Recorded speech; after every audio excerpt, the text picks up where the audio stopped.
Rebirth in India as a Brahmin. This video is purely for entertainment and does not infringe on copyrights or laws. The rights to the novel and image belong to the original author. We do not claim ownership. Don't like waiting and want to listen to this fanfic in full now? Subscribe to our Patreon, where you'll find the best fanfics.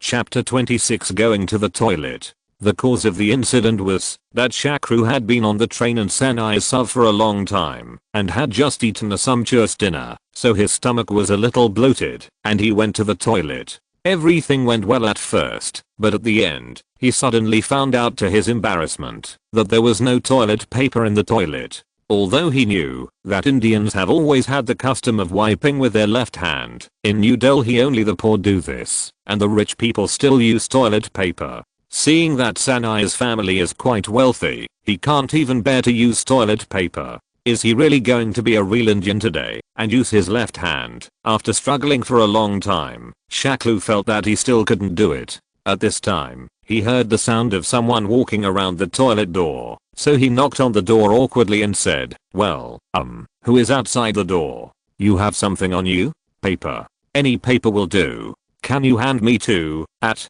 this time, a girl's clear voice came from outside the door. "Dear Mr. Pandit, have you finished using the toilet? Please open the door and I will serve you." Hearing this voice, Shakru remembered that this was Siran Loha, the personal maid that Mrs. Sanai had arranged for her just now.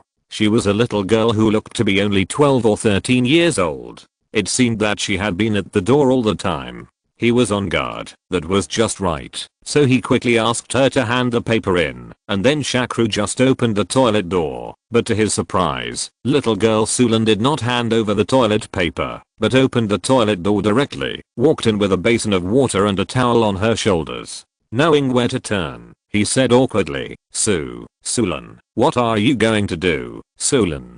First put the towel in the basin to soak, then wring it half dry, then walked towards Shaklu and said, "I'll clean it for you." After saying that, he walked to Shaklu naturally. Behind Lu, he slightly supported Shaklu with one hand and wiped Shaklu's lower body with a towel in his other hand. Shakru suddenly felt as if he was struck by lightning. He covered his vitals with one hand and snatched the towel from Sulan's hand with the other hand. He said with a red face, "Then, you can go out. I can do it myself." Unexpectedly, Sulan suddenly knelt on the ground with a plop and said with tears in his eyes, "Dear Mr. Pandit, where did Sulan serve me poorly? Please tell me, and I will change it now.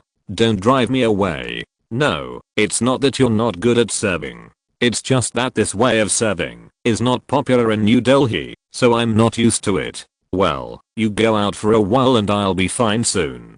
Don't worry, I won't tell anyone," Shaklu explained randomly, finally fooling the little girl out, and then he wiped his body with a warm towel, feeling sad. No wonder Ashfakiu told himself, before coming here, that only the Brahmin life in the countryside is the real enjoyment of aristocrats.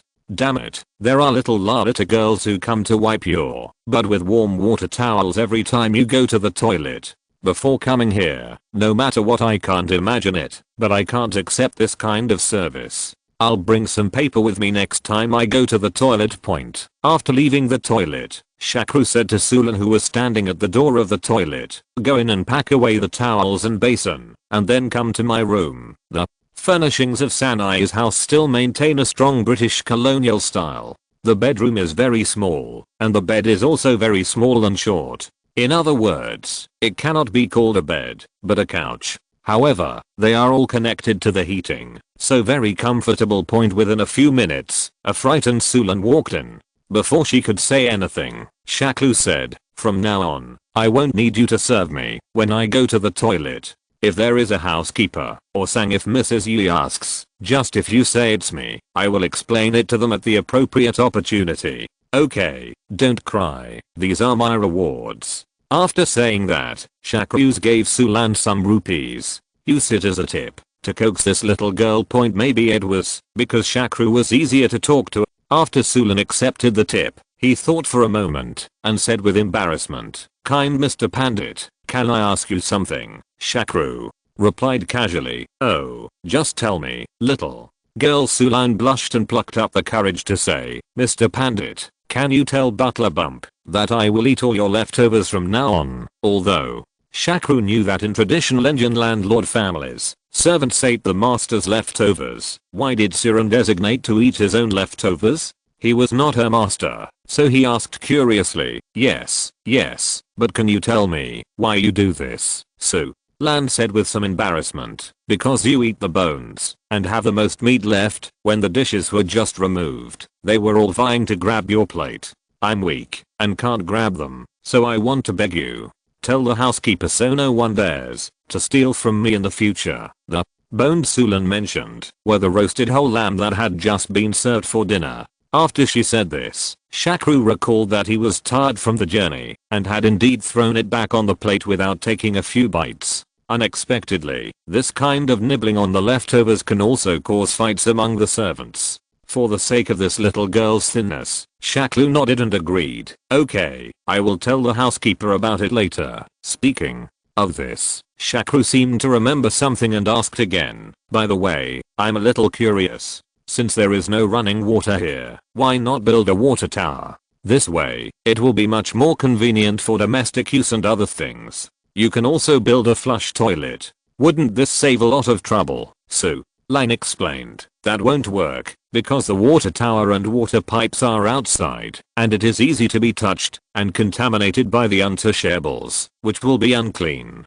Mr. Vyas's family water is special well water and snow water melted from snow in winter. It is the cleanest and much cleaner than tap water. Shakru felt speechless about this explanation. This kind of caste discrimination is really everywhere. So for a moment, he lost the desire to continue chatting with Sulan, waved his hand to send her away, and lay down and fell asleep. The next morning, Mr. Sanai came to invite Shakru to see his tea garden. Originally, this was a relaxation project agreed in advance, but this time the means of transportation opened Shakru's eyes again. P.S. In India, fish, eggs, and milk are all considered vegetarian.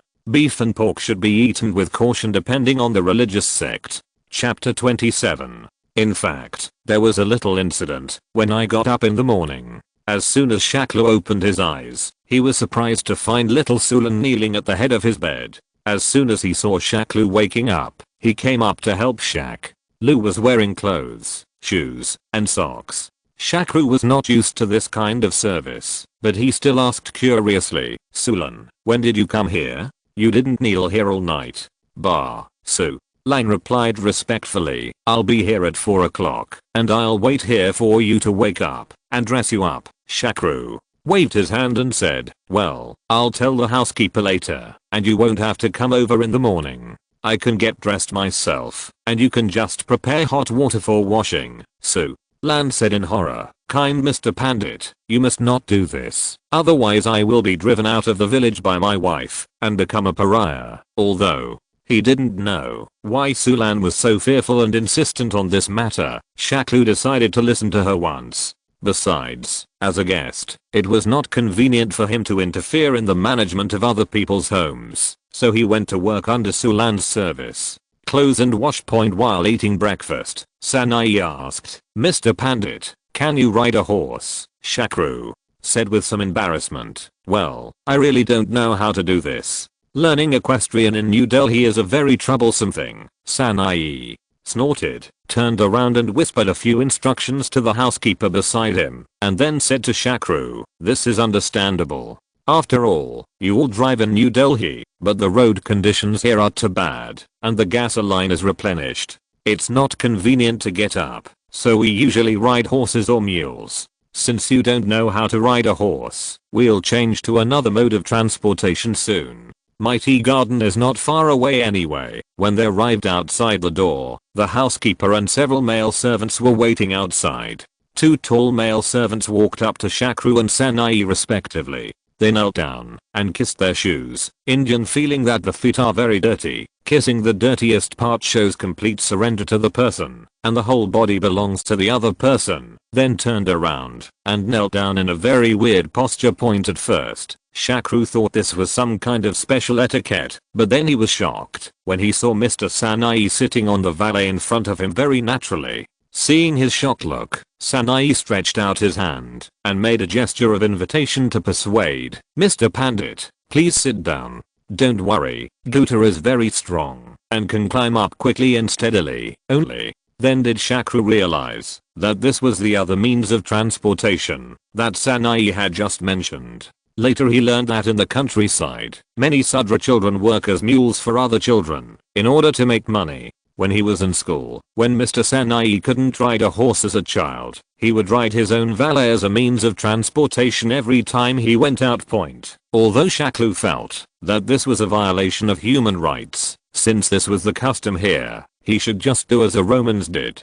So he rode on the ancient pagoda fearfully. It has to be said that this rider is better than a horse. It's much simpler, at least you don't have to worry about him suddenly losing control. But for some reason, Shakru suddenly felt that the Chinese proverb riding on the neck to shit and pee seems to have a source of life point as expected. Mr. Sanai's tea garden was not far away. Well, or rather, the two human mules climbed really fast. In short, it only took about half an hour for everyone to arrive at the tea garden. Looking at the lush tea garden, overlooking the green mountains and green waters in the distance, and breathing the fresh and natural air here, Shakru felt that coming here for vacation was really a very good choice, so he said to Sanai beside him, "Wait. Mr. Yas, I really envy you now. The air and scenery here are so good, I don't know how many times better than New Delhi. I feel that, if you live here all year round, you will definitely live longer." Sanai nodded and said, "Yes, the air here is indeed better than New Delhi, and there are not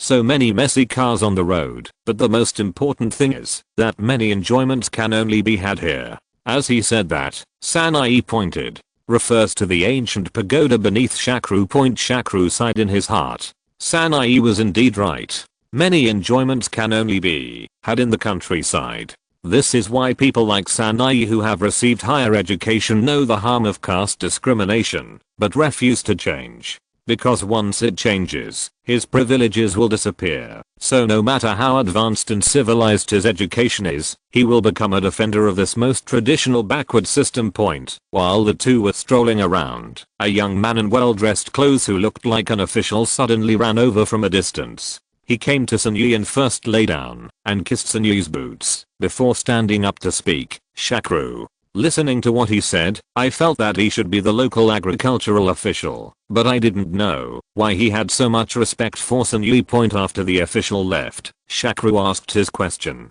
Sanai smiled and replied, "Of course he has to respect me, because he is the son of my housekeeper and has been serving me since he was a child. It's just that, since he is smart and the son of an old housekeeper, we sent him to school, although Indian law stipulates that there must be a proportion of low castes among officials in order to gradually eliminate the deep-rooted caste problem. In fact, at the grassroots level, this law has no substantial effect because most of the low caste officials are actually the children of these high caste servants. These servants' children can follow their masters to study since childhood, so they have a high level of education. In addition, their status as servants for generations makes it convenient for their masters to use them, so they use their energy to help their servants pass the assessment and allocation. Point. Another reason is that in the countryside, if the local landlords, that is, the high caste class, do not recognize you, even if the officials assigned by the higher government will be returned, they must re-recognize the officials they are satisfied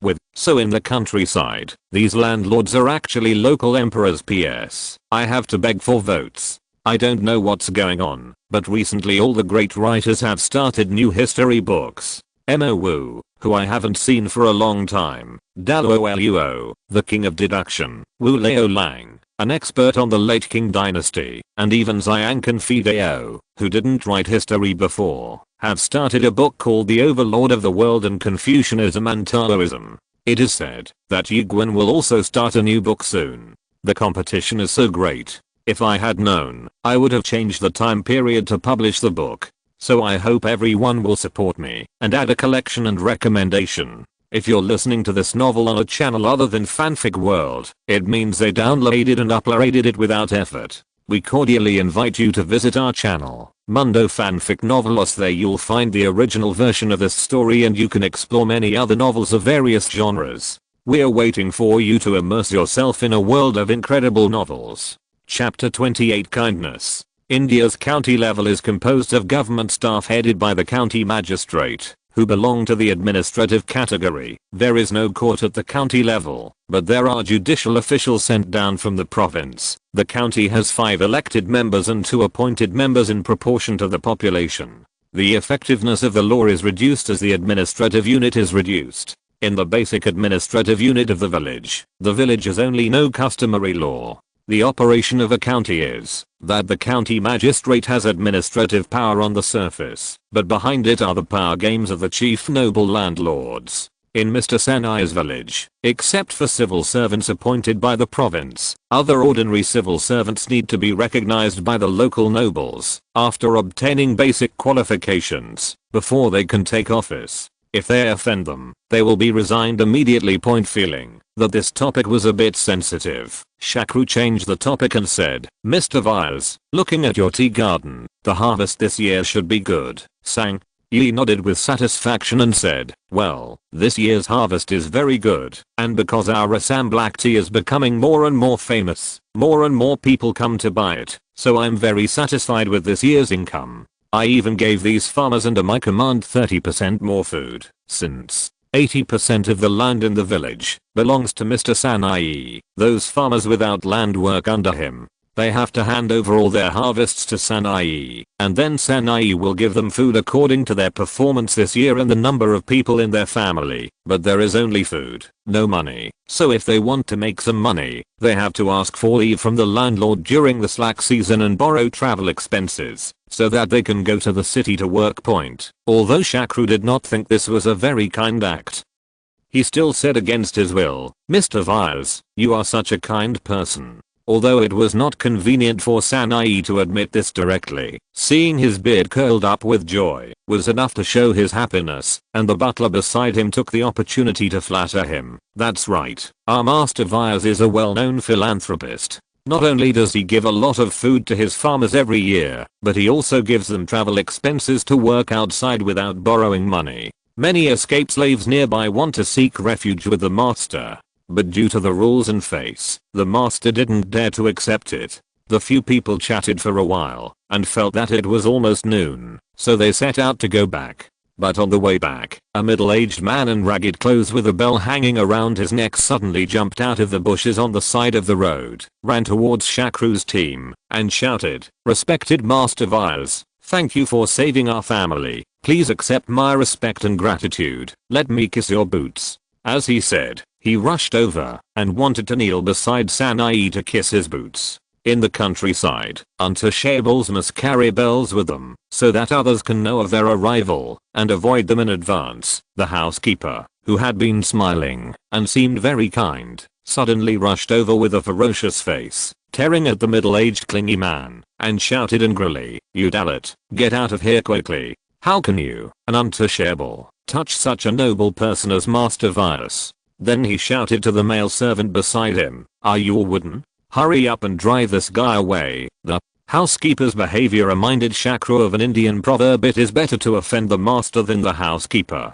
This is roughly the same as the Chinese saying it is easy to see the king of hell, but it is difficult to deal with the little devils. In front of the master, the status of these servants is not even as good as a pet dog, but compared with other farmers in the village, their jobs are still very enviable. They have a fixed income every month, and they don't have to worry about food and clothing. They can pretend to be powerful outside and fan the flames in front of the master. So many times these people are also the backbone of maintaining the hierarchy. In the end, the middle-aged man failed to kiss Mr. Cheng Wei Yas's boots, but even so, after returning home, Sanai still burned the boots that the man had touched and washed his feet with milk and salt, because in Hinduism, milk is holy and salt can drive away evil spirits. It can be seen from this that, except for low caste gangsters, high castes will not bully the untouchables, because in their view, any contact with the untouchables is unclean, so no one will bully them casually, and of course, no one will help them, unless at certain times they may do something good for the untouchables, in order to win votes. So Shakru asked Sanai curiously, Mr. Viles, the Dalit just said that you saved their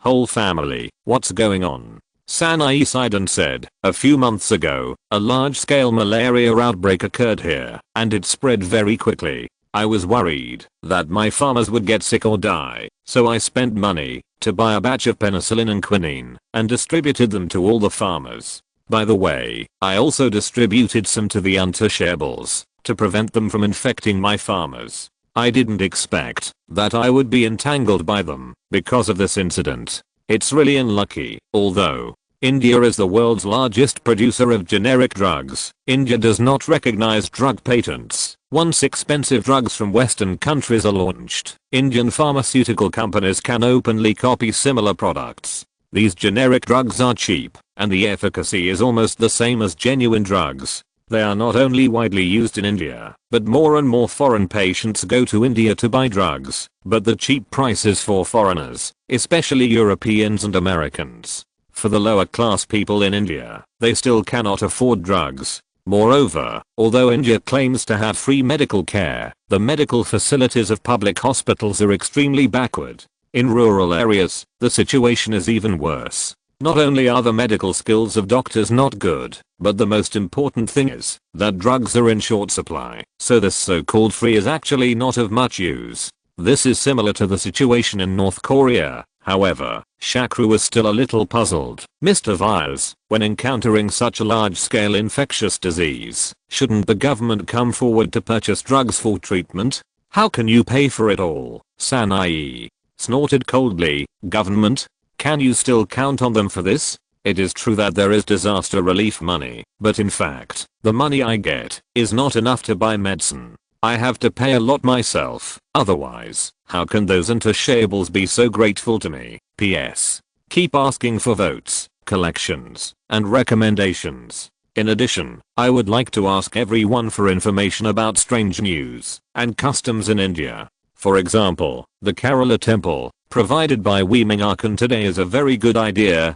Chapter 29 Instant Noodles. After some careful understanding, Shakru generally understood the local disaster relief process. First local officials reported it, then the Indian central government allocated money, and then the officials were all corrupt. 100% corruption, not a penny was left. Finally, officials at all levels will give Mr. Wyas a portion of the benefits, and finally, Mr. Wyas will give the money to the victims. Many times the money is not enough, and he has to come up with some more money himself. Actually, he didn't have to take out this money. He took it out just because he couldn't bear to see the disaster like this. Of course, there must be element of Sunyi's boasting in these words, but in general it should be the same. Although a big landowner like him has great power in the local area and is basically like a local emperor, he still has obligations. Yes, that is to maintain the stability of this village. Otherwise, if all the farmers are dead,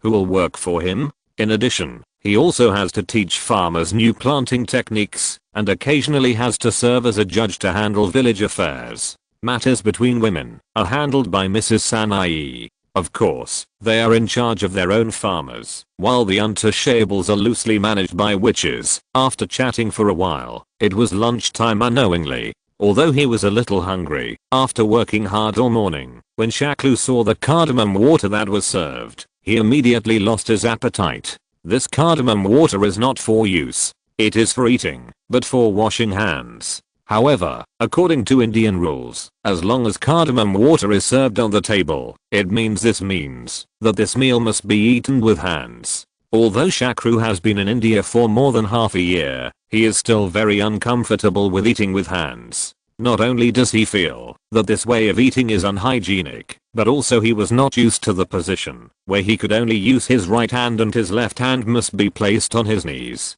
He always felt that his left and right hands were uncoordinated. The left hand of Indians is used for eating, so you should never use your left hand when eating in front of Indians. Due to this situation, Shakru ate a little and excused himself saying that he was a little tired today and wanted to go back to the room to sleep. After a while, Sulan came in to clean up the house and Shakru asked her to boil some hot water for herself. When Sulan came back with boiling water, she started to make noodles by herself. This was not because Shakru was diligent, but because the little girl Sulan had never seen instant noodles before.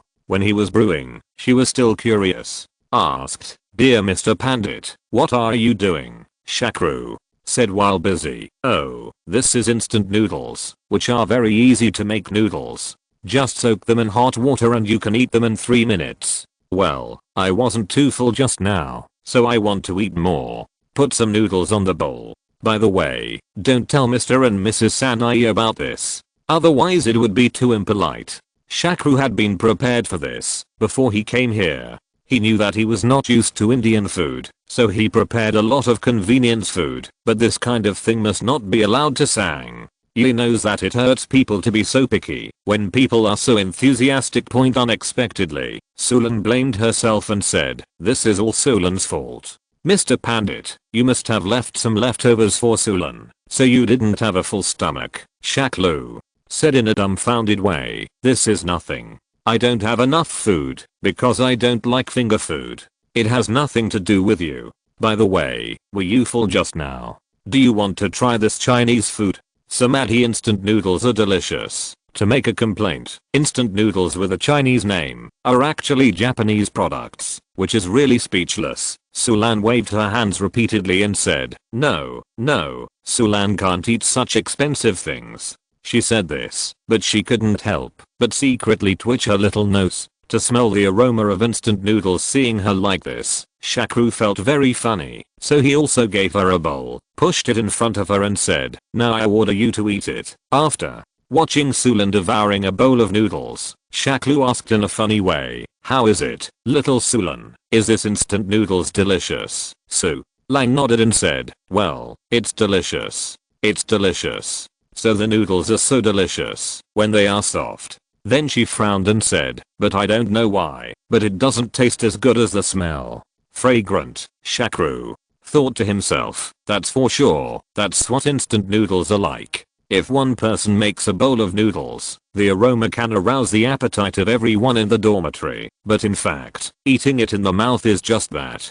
To popularize science, India only has fried noodles and no soup noodles. According to my irresponsible speculation, this is because they don't know how to use chopsticks, and the soup noodles can't be grabbed with hands or spooned, so they can't eat them if they don't know how to eat them. We'll do it. At this time, Shakru thought of another thing, and then asked casually, "By the way, Sulan, why don't you go to school when you are so young and come here to be a maid?" "I also want to go to school, but my family has no money." "Aren't they're public schools where you can go to school for free? Tuition is free, but accommodation, meals and other expenses also cost money. Then you come out to serve people as a maid. Are your parents willing to do it?" Unexpectedly, Sulan was very surprised and asked, "Why are you reluctant? It's an honor for me to be able to work as a maid in Mr. Was's house. Not only can I have enough food and clothing and earn money to save my dowry, but also because I come from a master's family, so no one dares to bully me when I get married." "No, you still have to save a dowry for yourself?"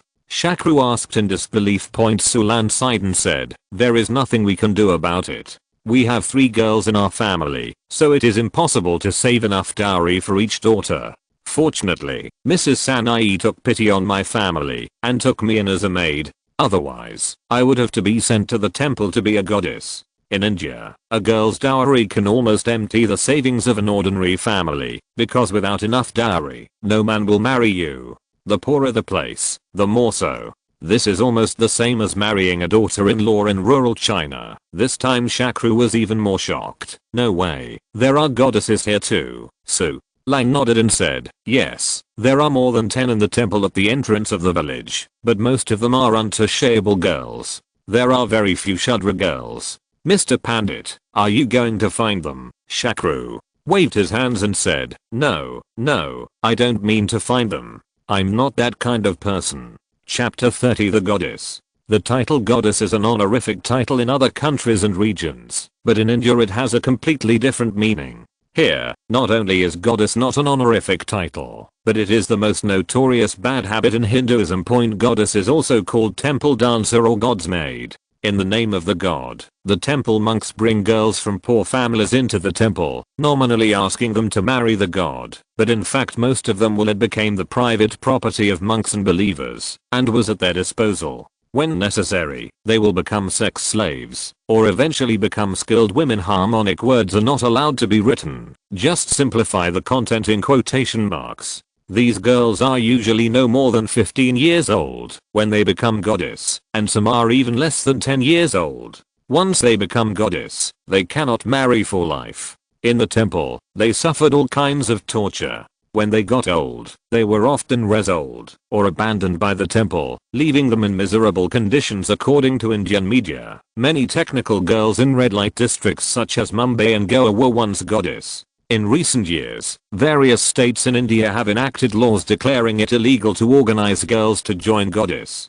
But in fact, the law has only allowed such activities to go underground, especially in some areas of northern Karnataka, where this custom is still carried out in secret. In some poor families, parents who favor sons over daughters hope that sending away their daughters will bring good luck to the family. On the other hand, they believe that their daughters will find their own happiness by marrying gods. Moreover, AIDS is quite popular among goddess. The more literary translation is a bunch of grapes. Once the goddess is infected, every man who has had sexual contact with her will also be infected, and then infect their wives. The reason for this is that on the one hand, the goddess system is semi-public and the price is low, so many men will patronize it, and on the other hand, because in India, using condoms is considered a huge insult point. In order to control population growth and prevent AIDS, the Indian government distributes many condoms for free every year, but in fact, only 20% of the condoms are used for contraception.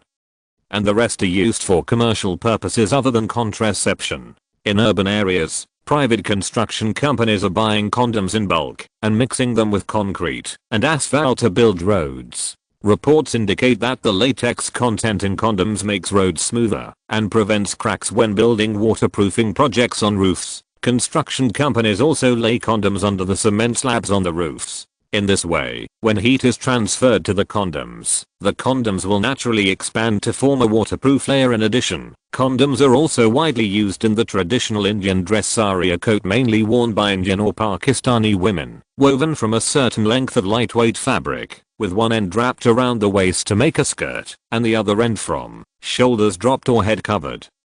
The garment maker used a lubricated condom to rub the gold decorations on the sari. Sari manufacturers used to use wax oil to wipe these decorations, but the wax oil must be heated and melted before use, and the wax solidifies quickly when the weather is cold. Clothing manufacturers say they started using condoms lubricated to wipe the decorations, making the job easier and more effective. How about it? Third brother's imagination is big enough and weird enough. Unexpectedly, Sulan was very dissatisfied with Shaklu's answer. What's wrong with going? None of the men in the village have been there, and I'm going to go the day after tomorrow. When he heard that Sulan was going too, Shakru opened his mouth in shock. What? Are you going to find the goddess too? No, I'm not going to find the goddess. How can I, a girl, go to find the goddess? But the day after tomorrow is the big day for the auction of the goddess in the Gujarat temple. The temple will be very lively by then. All the people nearby, everyone in the village, will come over then, Sulan explained hurriedly. Shakru gradually understood what she meant. In fact, this is similar to a Chinese temple fair, except that there is an item in this temple fair that attracts all men, and that is the auction of the goddess. Of course, it does not mean that you have photographed the goddess. It's all yours, and all you get is her asterisk. Shakru would naturally not miss such a big bustle, because this kind of thing can only be seen in rural areas. It will definitely not happen in big cities like New Delhi and Mumbai. Of course, he is just if he wanted to join in the fun, he would never participate in such an auction point, but it was obvious that Mr. Sanai did not believe what Shakru said. He laughed loudly and said, haha, it turns out that Mr. Pandit is good at this too. No problem. I happen to know the priest of the temple. Let me know when the time comes. He leaves the best for you, so you don't have to compete with those guys at the auction, but you can't let others suffer in terms of price. Shakru explained repeatedly. Don't get me wrong, I really didn't mean it. I was just curious and wanted to join in the fun. Sanai still smiled and said, well, I know you are curious. It is true that you will never see this kind of auction in Delhi. However, if you see something suitable, don't miss it. You have to know, Guji the Lat Temple is famous for its skill in training goddesses, so the goddesses here are all sent to the temple when they are less than 5 years old and are trained and cultivated by dedicated personnel. The kung fu of each goddess is quite powerful. You will definitely want to go there once and want to go a second time. There are many in Mumbai and Kolkata. Hotels come here specifically to hire goddesses with high salaries. Before going, Sanai also specifically asked Shakru for some advice so that he would not make a fool of himself because he was not familiar with the situation. It only costs 100 rupees to find a goddess to serve once, but if you bid for the goddess's virginity, the starting price is at least 20,000 rupees, and some goddesses with particularly attractive looks can even reach 40,000 or 50,000 rupees. The winning man can enjoy the goddess for a few hours, a few days, or even a few weeks, but he must send her back sooner or later according to local customs. The first income obtained by the goddess is unlucky, so after the first customer leaves, the money must be spent without a penny. Generally, they use this income to buy jewelry for themselves or their families, and also hold a feast, slaughter sheep and raise wine to entertain relatives and friends, and worship gods, because once a girl loses her virginity, she can never get married again, so this feast is her unmarried night. PS. There was an Indian movie Vera that caused a sensation at the Busan Film Festival in 2013. It tells the story of an Indian goddess. You can go and watch it. Many things that I'm not convenient to write about are included in it. Chapter 31 In-laws. On the morning of the third day, just as Sulan said, almost everyone in the village went to Gilajit to attend the temple fair. However, on the way, Shakru suddenly found a very interesting place. That is, there were 2 roads in a village on the way. This made him feel very strange, because the construction of rural roads in India is basically funded by local landlords themselves. But because the amount of funds required for road construction is too large, the roads in the countryside are very broken, and even off-road vehicles can only barely drive. The landlords are unwilling to pay for the construction of this road, so how come there are 2 roads of similar quality here? With this money, can't you just build a good one? After asking, I learned that there was a female painter from the untouchables in this village.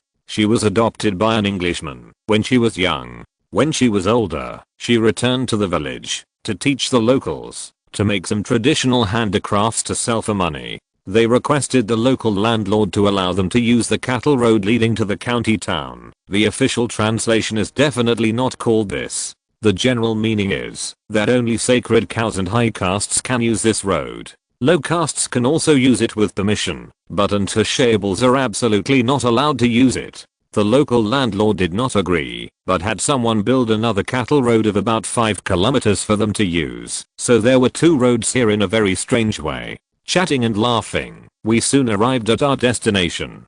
Today, Gilajit was as lively as a festival, with colorful flags flying everywhere on the street. Orange, green, and white are the 3 colors that make up the national flag.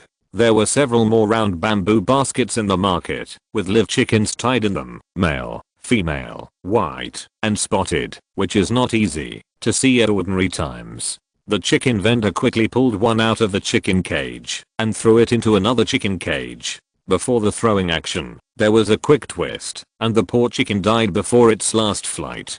Today, all the women put on bright saris and went to the temple to worship and pray. Women in groups of 3 or 2 held hands, looking very close. Some had to go to the dye shop in front of the temple to get their makeup done. The shop was full of dazzling colors, bright purple, fluorescent red, pink, and yellow. Women found the colors they liked and put them on their foreheads. Because there were so many people, everyone had to queue up to enter. Each person only had a few seconds of contact with the gods, but when they came out, they were radiant, as if they had spent 10,000 years with the gods. At noon, 2 rows of dining tables in front of the temple had been laid out. Food was placed on leaves. There were curry potatoes, fried cakes, and sweet corn, all distributed for free. A temporary platform was built next to the dining table, on which an elderly monk wearing reading glasses was talking.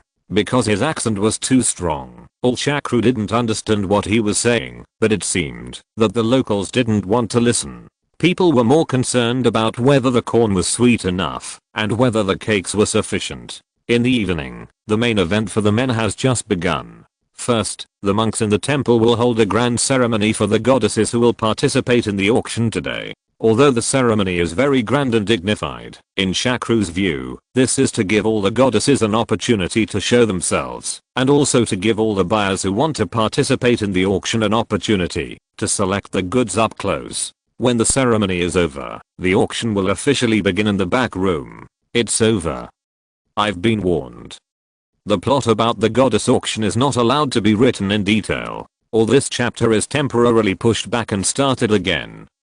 Not long after returning from the temple, two distinguished guests came to Sanai's house. In fact, they should not be called guests. They are the fiancé of Sanai's son Akash and her parents Mr. and Mrs. Johar. According to the Chinese saying, this is a relative, king, family. When the relative comes to visit, it is natural to entertain them well. Of course, Shakru's reception was also very grand when he came yesterday. Roasted lamb is not something that everyone can do when they come. Akash is not very old this year, only 14 years old, and is still in school. So although he is engaged now, he will definitely not get married in the short term.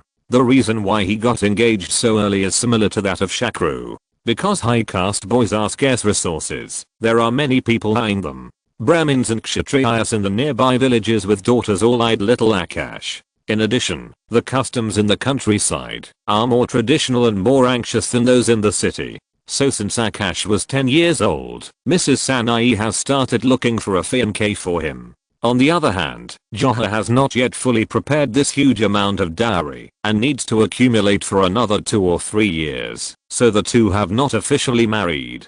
Probably when they reach the legal age, everything will be almost ready. This shows how rich the dowry is. Mrs. Sanai is most proud of her giving birth to 3 sons in a row, which is 3 China merchants' banks. It can be foreseen that the dowry of these 3 daughters-in-law will be enough to support the family's needs in the future.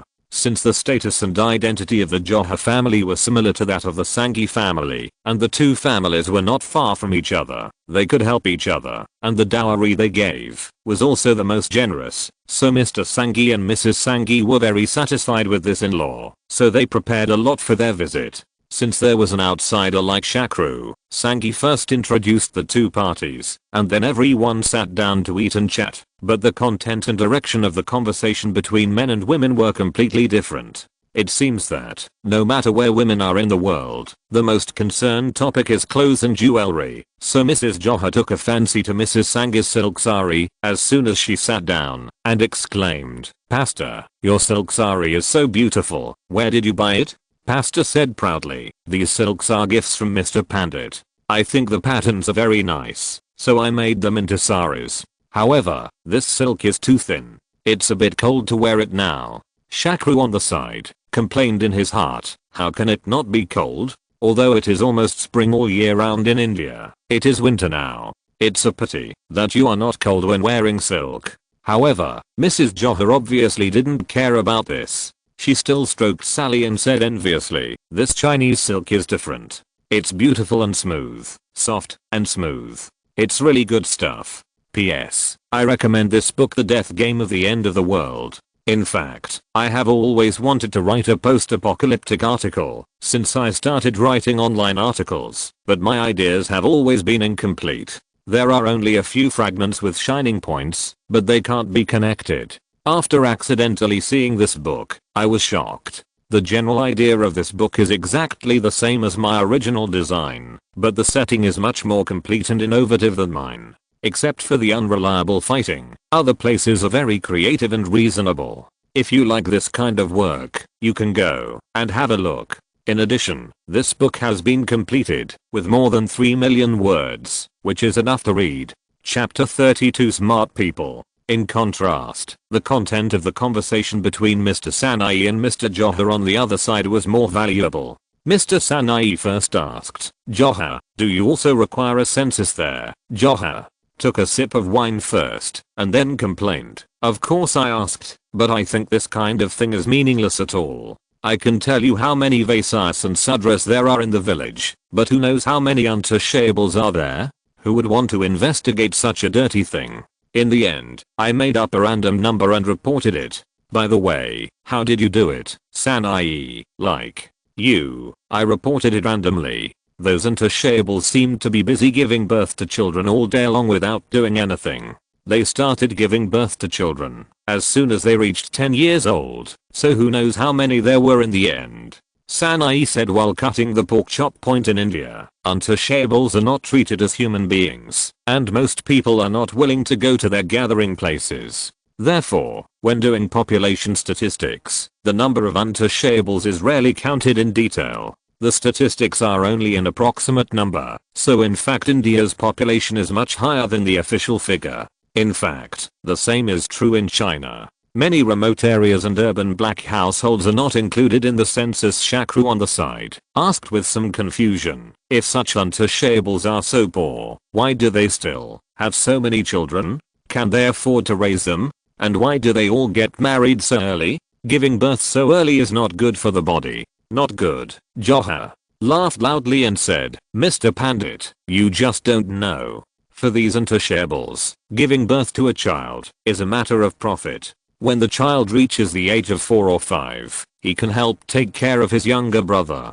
Sister, when you get older, you can work with me. If you are a girl, you can also be sent to the temple to make money. This is a great thing. Moreover, their only entertainment all day long is what they do at night. So naturally there will be a lot of kids. As for getting married early, there is nothing you can do about it. Think about it, there are more than 10 parents and children living in a shabby hut less than 10 square meters. If they don't get married early, where can they live separately? Moreover, children have watched their parents do that kind of thing every night, since they were young. When their bodies mature, they will inevitably try to do it. Rather than letting their daughter be taken advantage of before marriage, it is better to marry her off early to avoid being I can't get married if I'll lose my innocence. If that's the case, then why don't they go to big cities like New Delhi and Mumbai to work?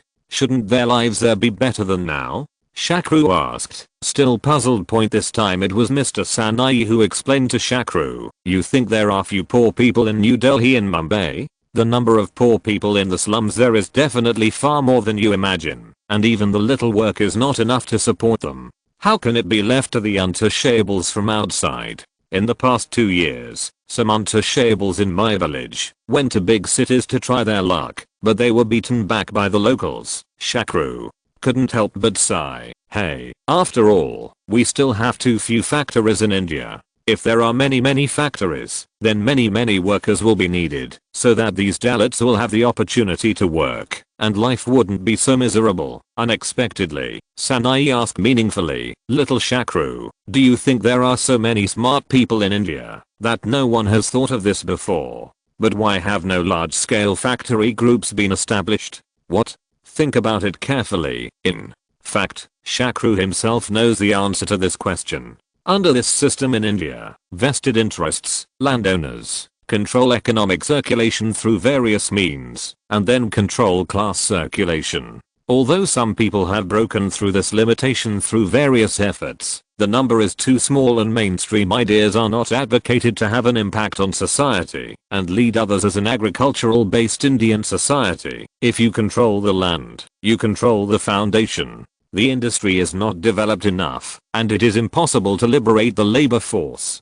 People are bound to the land, but they cannot change their lives through the land. This is a bit of a chicken. The feeling of laying eggs. In fact, if the industry is developed enough and can absorb enough labor force, it can also impact this old economic system. However, India does not develop industry, but directly develops the service industry. The reason for this is naturally self-evident. Another related policy is the non-drainage policy of cultivated land, which is also the most thorough and resolute regulation implemented in India. The general idea is that, even if landowners want to sell their land and farmers, they can only sell it to upper castes, and are not allowed to sell to lower castes, let alone foreigners, because they are worried that once foreigners get the land, they will build new farms. Once this phenomenon spreads, it will have a strong impact and damage to the entire grassroots society in India. It can be seen that it is not that there are no smart people in India, it is just that they are too smart, so they only choose the system that suits them best instead of the most advanced system. Although he knew the answer, Shakru still felt uncomfortable. He neither had the attributes of the Virgin, nor did he regard himself as an Indian. He just looked at all the unreasonable things in front of him with a sad attitude of spectatorship. So he said hello to Sanai and Johar, and then went out for a walk alone. Unconsciously, he walked to the vicinity of the gathering place of the untouchables in the village. It was already evening, and everyone should have gone home to eat or rest. However, there were two drunken young men shouting next to an adobe house. After listening carefully to their words, Shakru was shocked. A drunken young man shouted loudly, "Supra, come out quickly. As long as you serve us brothers tonight, I can give you 50 rupees. This is 50 rupees, 10 times higher than other Dalit women." And from the house came a woman's panicked cry, "Please, I have a husband. No matter how many rupees you give me, I will not do that kind of thing. You should find someone else." Another young man threw the bottle to the ground when he heard this and said angrily, "Supra, don't be shameless, you untouchable woman. It's your blessing that we like you. You dare not give us face. Aren't you afraid that we will burn your broken house?" "I won't go out, even if I burn to death." Chapter 33 Brushing Teeth. In rural India, although the hierarchy formed by the racial system is strict, there is an exception that transcends this gap, including many Muslims and Hindu men who even enjoy this exception. It is said that for just a few rupees or a few handfuls of rice, they can openly ask for sex with Dalit women.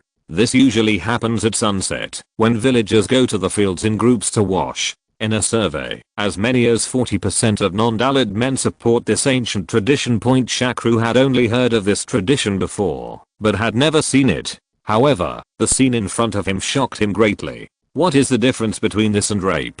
They even dared to publicly clamor to burn down people's houses if they disagreed. However, even if the two guys really burned the house, it is estimated that in the end they would only pay a symbolic amount of money to settle the matter, seeing that they really took out the lighter. Shakru stepped forward and shouted, "What are you doing?" Hearing someone meddling in other people's business, the two young men were about to curse, but when they turned around and saw Shakru, who was dressed gorgeously and had fair skin, they immediately recognized him, because they also worked in Sanai's tea garden. So they threw down the wine bottle in their hands, knelt down and saluted. "Respected Mr. Pandit, we just come to ask Supra for love. We don't want to do anything else," Shakru said angrily. "Courting? She has a husband. What love are you asking for? And is there anyone who asks for love like you? Burning down someone's house is a threat to ask for love? Also, the weather is so dry now, and there are so many trees and bushes nearby. Once you set fire, if you burn Mr. Sanai's tea garden, do you think he will whip you to death? What are you still doing? Get out of here." As soon as the voice fell, the two guys fled. In fact, these two guys are not high castes, but the lowest Shudras. However, compared with the Dalits, who are lowly and in the dirt, they are superior. They can only show their superiority in front of the untouchables. Therefore, the ones who really oppress the untouchables are not the high castes, but the Shudras, who are submissive and dare not breathe in front of the high castes. It can be seen that the caste issue has been deeply ingrained in everyone's blood. After the two guys left, the people in the house dared to come out. After some understanding, Shakru learned that the male owner was called Sarah, and his job was to skin dead cows and sheep. Every day, he would pull the animal carcasses on a pedal tricycle, peel off the skin, and then throw the carcasses to the wild dogs around. He roughly processed the peeled skin and sold the skin and bones to a local trader. In this way, he can earn 500 rupees, about $11 a month. Sarah's wife Supra was engaged in another unclean job, delivering babies for the village women. This may be a little strange. However, conservative Hindus despise women who deliver their children. This is because midwives will touch the placenta. Because Supra is very slim, she is often harassed. Due to the large caste gap, the two seemed timid in front of Shakru. Seeing them like this, Shakru lost interest in continuing the conversation and walked back. Next to Sanai's house, he saw Guta, who had been his human mule 2 days ago, had just climbed up a neem tree outside the yard, broke off a tender branch from the tree, and then slid down the tree again. Then he paced back and forth at the door, while peeling off the bark. After peeling it, he began to knock the branch with his front teeth to soften the tip into a fiber brush, and then brushed it back and forth between the back teeth and gums. Only then did he realize that Guta was brushing his teeth. After brushing his teeth, he split the branch in the middle and began to scrape his tongue with the green part inside.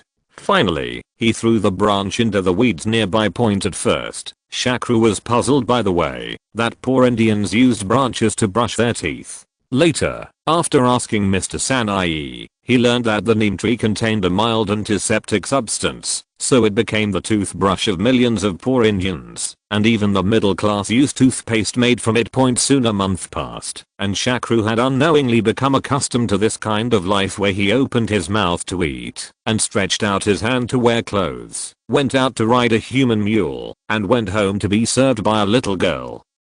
To take a bath. By the way, I have to explain here that there is no running water in the countryside, so there is naturally no water heater. The most traditional large wooden barrel is still used for bathing. Every time Shakru needs to take a bath, he just needs to tell Siren in advance, and he can take a hot bath in about an hour. The only thing that made Shakru feel a little uncomfortable was that every time the little girl Siren came to serve him in a bath, she only served him in a very thin sari. At first, he drove Siren away, but later he gradually got used to it. Anyway, he was not a gentleman or a lala to control, and he would not be interested in a little girl like Siren who had not developed at all. But even so, Shakru felt that his current situation was very wrong. If it continued like this, he would really fall into depravity. In addition, the time for recuperation was long enough, so he said goodbye to Mr. Sanai, and planned to return to New Delhi. Knowing that Shakru was leaving, Sanai naturally tried his best to keep him, saying that he had not taken good care of him. Shakru also thanked him repeatedly and invited Sanai and his wife to visit New Delhi when they had time. After returning to New Delhi, Shakru visited Ashfakai with some local specialties and gifts from Mr. Sanai. Seeing Shakru coming, Ashfakai said happily, "Mr. Pandit, how have you been in Sanai during this period?" "Very comfortable. The air there is fresh, the scenery is beautiful, and Mr. Sanai is very enthusiastic and takes very good care of you." Ashfakai asked meaningfully, "Do you feel that only in the countryside can you truly enjoy the life of an aristocrat?" Shakru smiled bitterly and replied, "Indeed, living there is a real aristocratic life. Even if you are rich in New Delhi, you can't enjoy some things. It's just that it's difficult for people who just go there to adapt to it for a while." Ashfakai also sighed, "That's right. I didn't adapt to it when I went there for the first time, but I got used to it after going there a few times. You may even not want to come back after a long time. Only in the countryside can we truly reflect the glory of our Brahmins, but this is not good for our future development."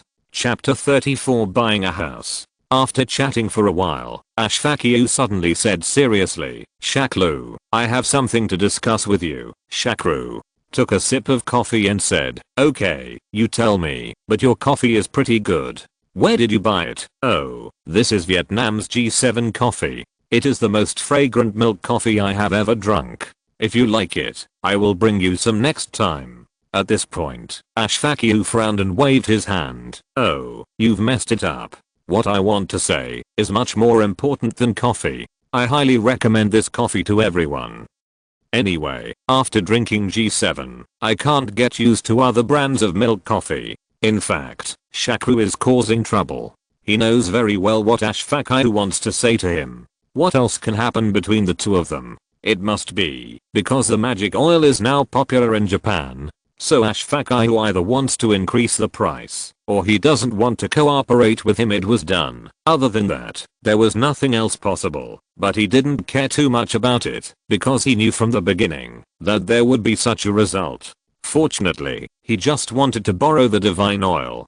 Building your own company's brand is not the real money-making business as expected, Ashfakai said with some embarrassment. "Shaklu, that's it. The order contracts we signed before should be almost all handed over by June this year.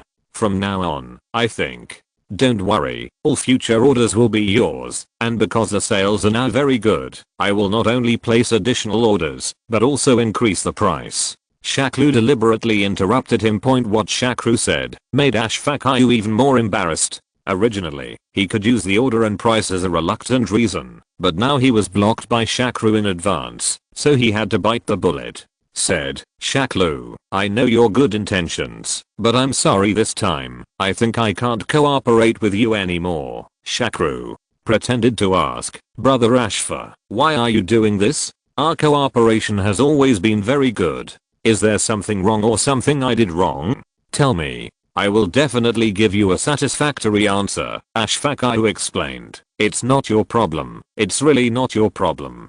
To be honest, I sincerely thank you for bringing our Indian sacred oil to the international market. No one thought so at all before. No one did this. Only you thought of it and did it. It is precisely because of the opening of the Japanese market that those of us who have been doing magic oil for generations learned that there is such a broad market for magic oil. At this point, Ashfaqu changed the subject. Although many people, especially Japanese businessmen, have come to me to seek cooperation during this period, don't worry, I have rejected them all, because in my heart, you are the only one who can he is the most suitable partner. However, the most important thing to me is not the money, but the signature of our Kyo family essential oils, so I want to develop channels alone, so I can only feel sorry for you, said Shakru stood up and bowed slightly to express his apology. Shakru thought about Ashfaq's words for a while, and then said slowly, well, I think I understand what you mean. You are saying that, because the essential oils I sell in Japan all use the Gang brand, and it's not your Kyo family's Ayurveda brand, so after all the orders are handed over in June, you want to develop your own channels and cancel your cooperation with me. Yes, that's it.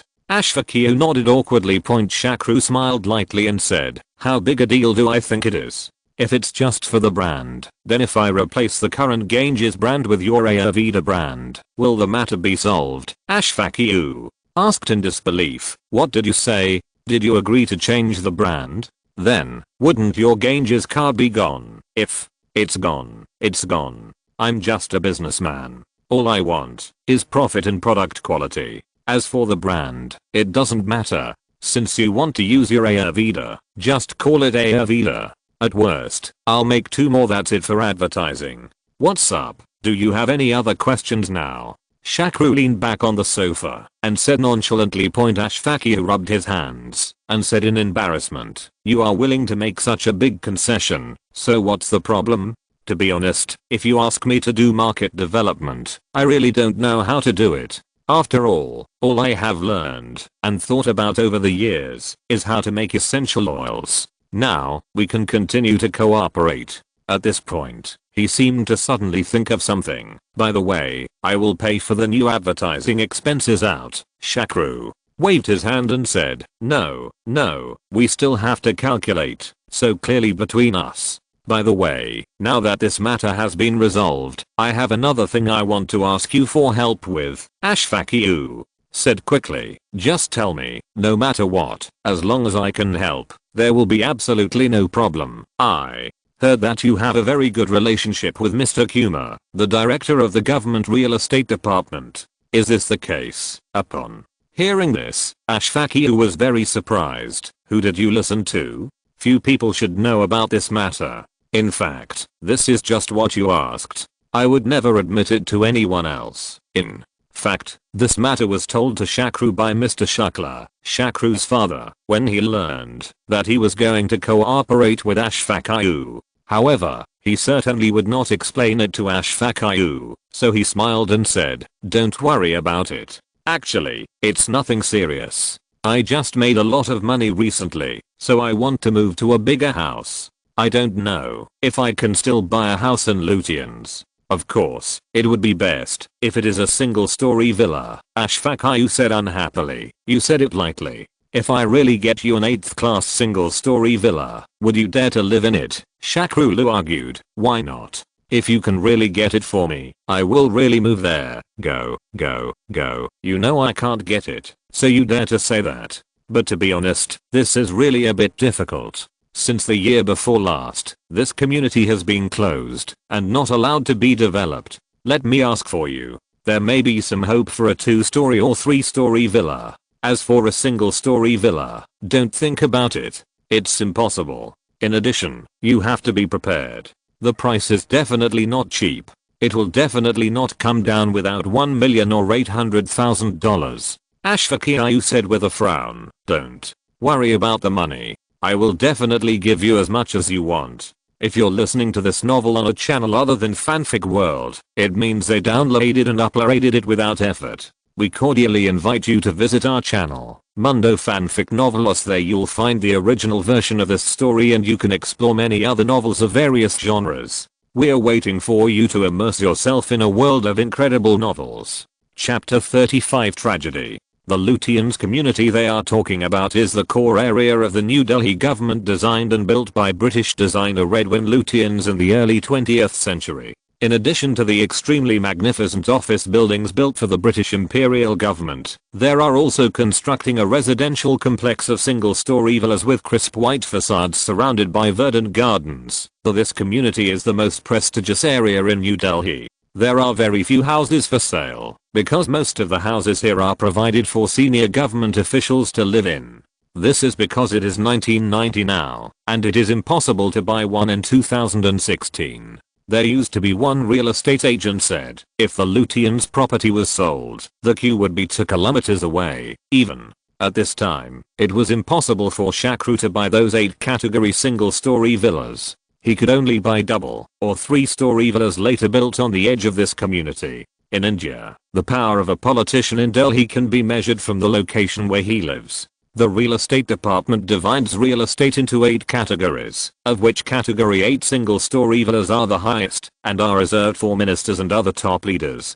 Former prime ministers and former presidents, as well as their spouses, can live here until their death. Facts have proved that Ashfakiayu did have a good relationship with the director of the real estate department. Under his operation, he actually got a house for Shakru in Lutyens. This is a very good house. A beautiful 3-story European style villa with a large lawn courtyard outside point. Although it is only a 3-story villa, it is in Lutyens after all, so it will not lose its status, no matter where it is set. Therefore, Shakru is very satisfied.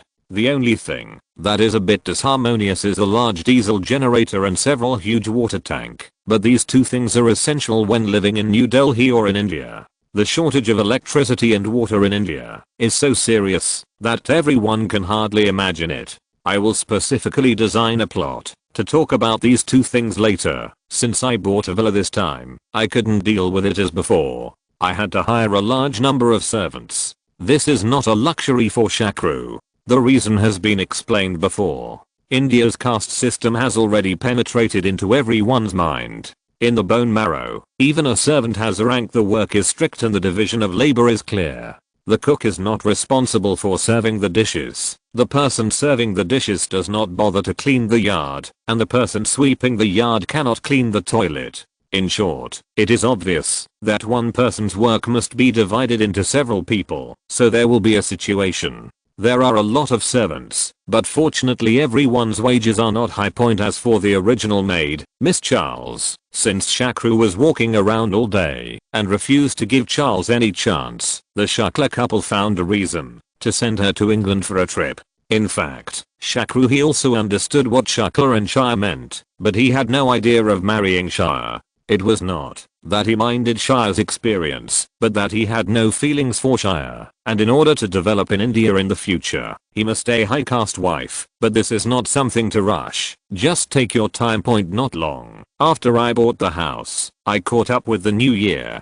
This new year is the traditional Chinese Spring Festival, rather than the Indian New Year, because unlike China, India starts the new year on October 31st every year, and celebrates it for 5 days in total. Shakru spent the whole year at Sanai's house. I will describe it in detail in the related works. Unknowingly, it has been more than half a year since I came to India. I have gone from being heavily in debt and being forced into marriage to now being a little successful and no longer having to worry about money.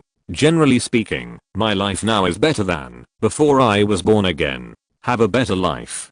But I don't know why. Every time I toss and turn in the dead of night, I always feel an indescribable sense of loss and sadness in my heart. And today, on this festival celebrated by all Chinese people around the world, this feeling is even more intense. Shakru, who was in an extremely depressed mood, drove around randomly in New Delhi. Gradually, he drove away from the city. Perhaps it was the fresh air in the suburbs, or maybe it was the absence of such noisy and irritable crowds. Shakru's mood gradually started to get better, but just when he was about to go home, when I was walking, I suddenly found a bus rushing out from the corner in front, and then two figures were pushed from the door. The two people made a huge noise when they landed, which shows how powerful the push was. This bus did not stop, but accelerated and drove away. Although Shakru wanted to catch up with the weird bus, he thought that the two people who had just been pushed off might be injured, so he drove over, intending to see their situation and ask what happened. Something happened. When he drove closer, he realized that the two people who were pushed down were two young people, a boy and a girl. The boy had a bruised nose and face and was covered in scars, while the girl was unconscious with torn clothes. Before Shakru could ask, the boy struggled and shouted, "Help! Help! We were robbed. Please take us to the hospital." Shakru got out of the car to help lift the injured girl and asked, "Excuse me, what's going on? Were you robbed by the bus just now?" The boy explained, "The thing is like this, my name is Knight, and this is my girlfriend Pandi. We are both students of the Department of Medicine at Delhi University. We were in the mall tonight after watching a movie because we couldn't catch the bus. So we got on the black bus you just saw. In addition to the two of us, there were 7 men on the bus. Not long after we got on the bus, they started to touch Pandi. I stood up and reprimanded them, but they knocked him to the ground. At this point, Knight's expression became extremely painful. Then they tied me up with ropes and locked me in the cab, and then they took turns to bully Pandi in the back. I heard Pandi begging for mercy, cursing and screaming, but they didn't care at all. They just bullied Pandi. In the end, they stripped us naked and pushed us out of the car. P.S. This incident is true. It happened in 2012, and it had a huge impact at the time. In view of the fact that some book friends in the book review area recently expressed their desire to see such a plot, and this kind of thing has almost become a label in India, so I can't help but write about it. So I brought the incident forward. In addition, I don't quite understand some of the comments. Some people say that I'm writing about the dark side of India and I'm blackening India. I don't have a comprehensive understanding of this country and nation, and I wantonly express my own opinions. But what I want to say is that no matter what country or nation you are in, as long as you do something wrong, why should you be afraid of people saying it? Polluting the environment, racial discrimination, and frequent rapes are alright things. Don't let people say it. It's really interesting. Chapter 36. After listening to Knight's narration, Shakru was speechless and said in surprise, "This is too arrogant. Do you remember their license plates and appearances?" Knight gritted his teeth and said, "I didn't remember the license plates, but I remember the appearance of those beasts clearly. That's good. I'll call the police now." Shakru immediately took out his mobile phone and called the police station, and then called Knight and Pandi's home. Not long after arriving at the hospital, Knight and Pandi's parents came, especially the girl. Pandi's father Badri grabbed Shakru's hand and refused to let go, thanking him repeatedly. "Thank you, respected Mr. Pandit. If it weren't for you, my daughter's life would not be saved. The doctor just said that fortunately she was sent in time. If it was half an hour or even 10 minutes later, my poor Pandi would have died of excessive blood loss." Shakru hurriedly comforted, "It's just a little effort. You don't have to be like this. The current priority is to cure Pandi's illness and catch the murderer as soon as possible." Badri nodded, nodding. He said, "Yes, we must catch these damn beasts quickly. By the way, Mr. Pandit, I seem to have heard you say that you have already called the police station. Why haven't these police arrived yet?" Shakru smiled bitterly and said, "Don't you know how efficient this police station is? especially for a case like rape. It would be strange if it was fast. This is not Shakru vilifying the police in New Delhi, because in such cases, not to mention New Delhi, even the efficiency of the police in the whole of India is not high. It can even be said that the reason why rape cases in India are so frequent is directly related to the inaction and connivance of the police. Some people have calculated that the Indian police's filing rate for such complaints is only 19%, while the courts have only closed 2.77% of the cases, and the final conviction rate is only 0.67%. You know, there are still a large number of cases that have not been reported to the police station, and a large number of juvenile crimes are not included. In the Indian criminal law, the sentencing provisions for rapists are not very clear, and the court has a lot of discretion. According to the local criminal law, judges can impose sentences ranging from 7 years to life imprisonment on rapists. For gang rape, rape of pregnant women, or particularly serious circumstances, the offender can be sentenced to 10 years to life imprisonment. However, the relevant laws also stipulate that for all rape cases, if the court has so-called sufficient and special reasons, the final sentence for the rapist can be lower than the minimum sentence stipulated by the law. In many cases, the offender is sentenced to 2 to 3 years in prison. In the past 10 years, the conviction rate for rape is only 26%. Some Indian experts also said that the long trial time of rape cases is also a problem. It often takes 7 to 9 years for India to try a rape case, and there are about 40,000 rape cases in the country that are pending trial. In the context of lax law enforcement, the tolerance of rapists in Indian society is also a factor that cannot be ignored. Many Indians believe that rape is just a personal shame issue and does not involve crime. Even if the rapist is sentenced to prison, he will not be under too much social and economic pressure after being released from prison, and it is easy to find a job again. In contrast, the victim has to bear greater pressure. In the case of rape, people tend to favor the perpetrators and nitpick about the moral consciousness and dress of the victimized women. It is precisely because of the extreme tolerance of society to rapists that about half of the rape victims in India can only swallow their anger in the end. Some of them accepted the compensation due to pressure, and some because the police were unwilling to file a case at all. In addition, the low status of women in India, the imbalance of the ratio of men to women, and the widening gap between the rich and the poor have also objectively played a role in fueling the flames. After Shakru's reminder, Badri finally reacted, but then he snorted and said, "My daughter has such a thing. If their police station dares to procrastinate again, I will deal with them." At first Shakru thought that Badri was just angry, but to his surprise, this Badri's energy was really great. After he made a phone call, the police not only came quickly, but also handled the case conscientiously and treated Badri politely. It can be seen that this Badri is by no means a simple person. Facts have proved that this is indeed the case. After the police opened a case for investigation, they quickly found and seized the bus that committed the crime, revoked its business license, and cancelled its operating qualifications, and arrested 6 suspects, including the bus driver and his brother, a fitness coach, and a fruit vendor at the same time. This incident also caused a strong response in society.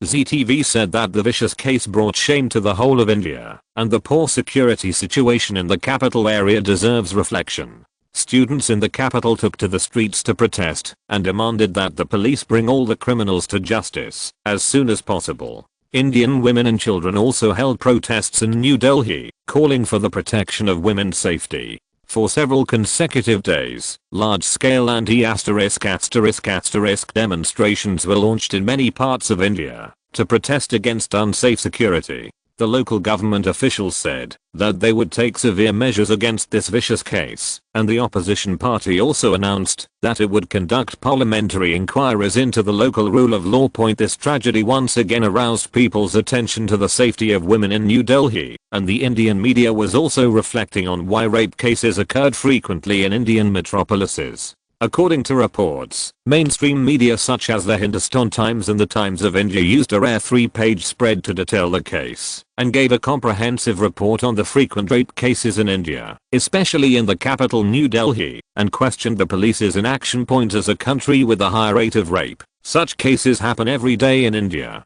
Not to mention Indians, even foreigners have become accustomed to it. But why did this incident cause such a big uproar? The biggest reason is that there have been too many similar cases in India, and the repressed resentment of the people has been concentrated in this incident. On the other hand, it is because the victim Pandi's father Badri and his family are powerful enough to provoke and promote the development of the whole thing. Another very important reason is that the victim Pandi, a female college student in this case, is a high caste, and the perpetrator is a low caste such as Shudra, which naturally touches the most sensitive nerves of the high castes. You lowly guys dare to tarnish the innocence of our high caste women. How can we not use all our strength to kill you?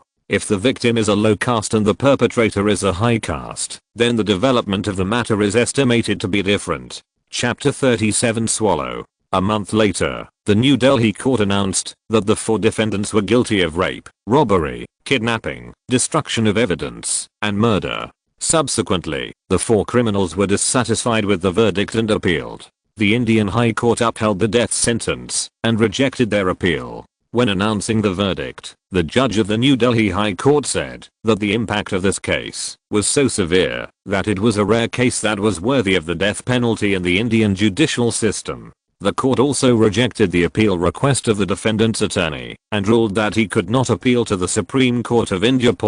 Since Shakru was a direct eyewitness, his life did not stop during this period. The police station and the court asked him to cooperate with the investigation many times. Badri even came to express his gratitude many times. On the one hand, he thanked Shakru for saving his daughter's life. He is also grateful to Shakru for cooperating with the investigation so that the murderer of his daughter's assault can be brought to justice. Although Shakru didn't like dealing with the police, he couldn't turn a blind eye to such vicious incidents, so he had to cooperate a little bit patiently. The only unexpected gain was the relationship with Badri and the family behind him. After the final verdict, Shakru couldn't wait to leave New Delhi. On the one hand, he wanted to go out and relax, and on the other hand, it was also related to this incident. Because this incident made him deeply aware of the chaos of security in India, he felt that he must have several strong bodyguards around him, otherwise he would not feel safe at all. In fact, he had already considered this as early as a year ago, and had made a foreshadowing of cooperation with Japan's Ian Co Limited. So he set off for Japan to visit Kazuo Nakayama, the president of Ian Co Limited. Although Kazuo Nakayama was a little surprised by his visit, he still received him warmly. After some greetings, Shakru said, "I came to visit President Zungshan this time, because I actually want to trouble you about something." Kazuo Nakayama narrowed his eyes and said with a smile, "Mr. Pandit, what are you talking about? Isn't it the same thing you mentioned to Yoshino?" Shakru nodded and replied, "Yes, I want to ask President Zungshan to ask for a favor this time. I want to buy some Soviet specialties." "Oh, I wonder what Mr. Pandit wants to buy." Shakru stared into Kazuo Nakayama's eyes and said slowly, "Zioyan." Kazuo Nakayama asked in confusion, "Zioyan? What does this mean?" "A young swallow is a swallow that has not yet left school." Shakru explained. Only this time did Kazuo Nakayama understand what Shakru meant, but it was precisely because he understood what Shakru meant that he was shocked and speechless. "No, Mr. Pandit, it turns out that what you want to buy is a swallow." In fact, it is no wonder that Kazuo Nakayama is so surprised, because a swallow does not refer to the kind of winged bird that flies around in the sky all day long, but a female agent privately trained by the KGB, the Soviet intelligence organization, commonly known as Swallow, while the male agent it is called Crow, which is a standard Soviet specialty, and is definitely not found in other countries. But the problem is that such agents are carefully selected and trained to perform secret missions. Therefore, these people are strictly kept secret by the KGB. How could they be willing to sell them? So Kazuo Nakayama frowned, said, "Mr. Pandit, since you also know the existence of swallows, do you think it is possible to buy them?" Of course it was absolutely impossible before, but now, I think there is no chance, especially since what I want to buy is just a young swallow that has not left school, and I'm willing to pay a high price, $100,000, to hire a swallow for 5 years. President Zungshan Do you think it's possible this time? Shakru said slowly. Kazuo Nakayama understood what Shakru meant. If it had been the Soviet Union at its peak, such unreasonable demands would have been absolutely impossible. However, the Soviet Union today is completely incomparable to that of the past, with political chaos, economic collapse, and people's lives in poverty. Officials were busy making money, and many active agents were living in misery for a while, not to mention those who were still in school. There was almost no one to take care of them. It was not until the Russian regime stabilized that all the KGB agents were tucked in. In this case, Shakru's request is indeed not impossible, especially the price he proposed is really tempting to those officials who are red-eyed about making money. So Kazuo Nakayama thought about it for a long time and then said, "Well, Mr. Pandit, I will ask you for it. As for the result, I can't guarantee it. I would be very grateful to President Zhongshan for his help." Shakru thanked him with his hands clasped together. The reason why Shakru would rather spend $100,000 to hire KGB swallows is because in his mind these swallows are the most suitable bodyguard candidates. These girls have been trained since childhood and are not only extremely skilled but also simple-minded. The most important thing is that they are beautiful enough, so having such a bodyguard around you is not only safe but also very eye-catching. The famous Blackwater Corporation was only established in 1997, and Israel's Mossad had not yet taken shape at this time, so there were not many choices for the protagonist. As for the issue of loyalty, Shakru is not too worried. He is a businessman and does not participate in political struggles. In addition, India is far away from the Soviet Union, so there is no need to worry about the political mission of these young swallows. And most importantly, what's more, he believes that the colorful world outside will help him easily capture these young swallows who have never been out of school. Not long after, good news came from Zhongshan Yefu. "Good news, Mr. Pandit. This is really good news. Lieutenant Colonel Sok have agreed to your employment application and approved a full class quota for you, all of whom are top students of the Skarlvo Red Flag Special School. Now everything is ready, waiting for you to go to Harbin, China to sign the contract and pay the commission." "Going to Harbin?" Shakru asked in surprise. Zhongshan Yefu explained, "Mr. Pandit, you have to understand this. After all, this kind of thing cannot be made public now, so the contract must not be signed in Moscow, and India is too far away, so China, which is close to the Soviet Union, has become the most suitable place. These swallows also came to Harbin in the name of carrying out missions in China, so this time I have to trouble Mr. Pandit to make a long trip." Shakru, who regained his composure, waved his hands and said, "Nothing, nothing. I just want to go to China to have a look." Chapter 38 Shopping. In his previous life, Shakru was from the northeast, and he also worked and lived in Harbin for 2 years, but that was in 2010 and 2011, and Harbin in 1991 was completely different from Harbin in 2011. Early spring has arrived in Harbin in March.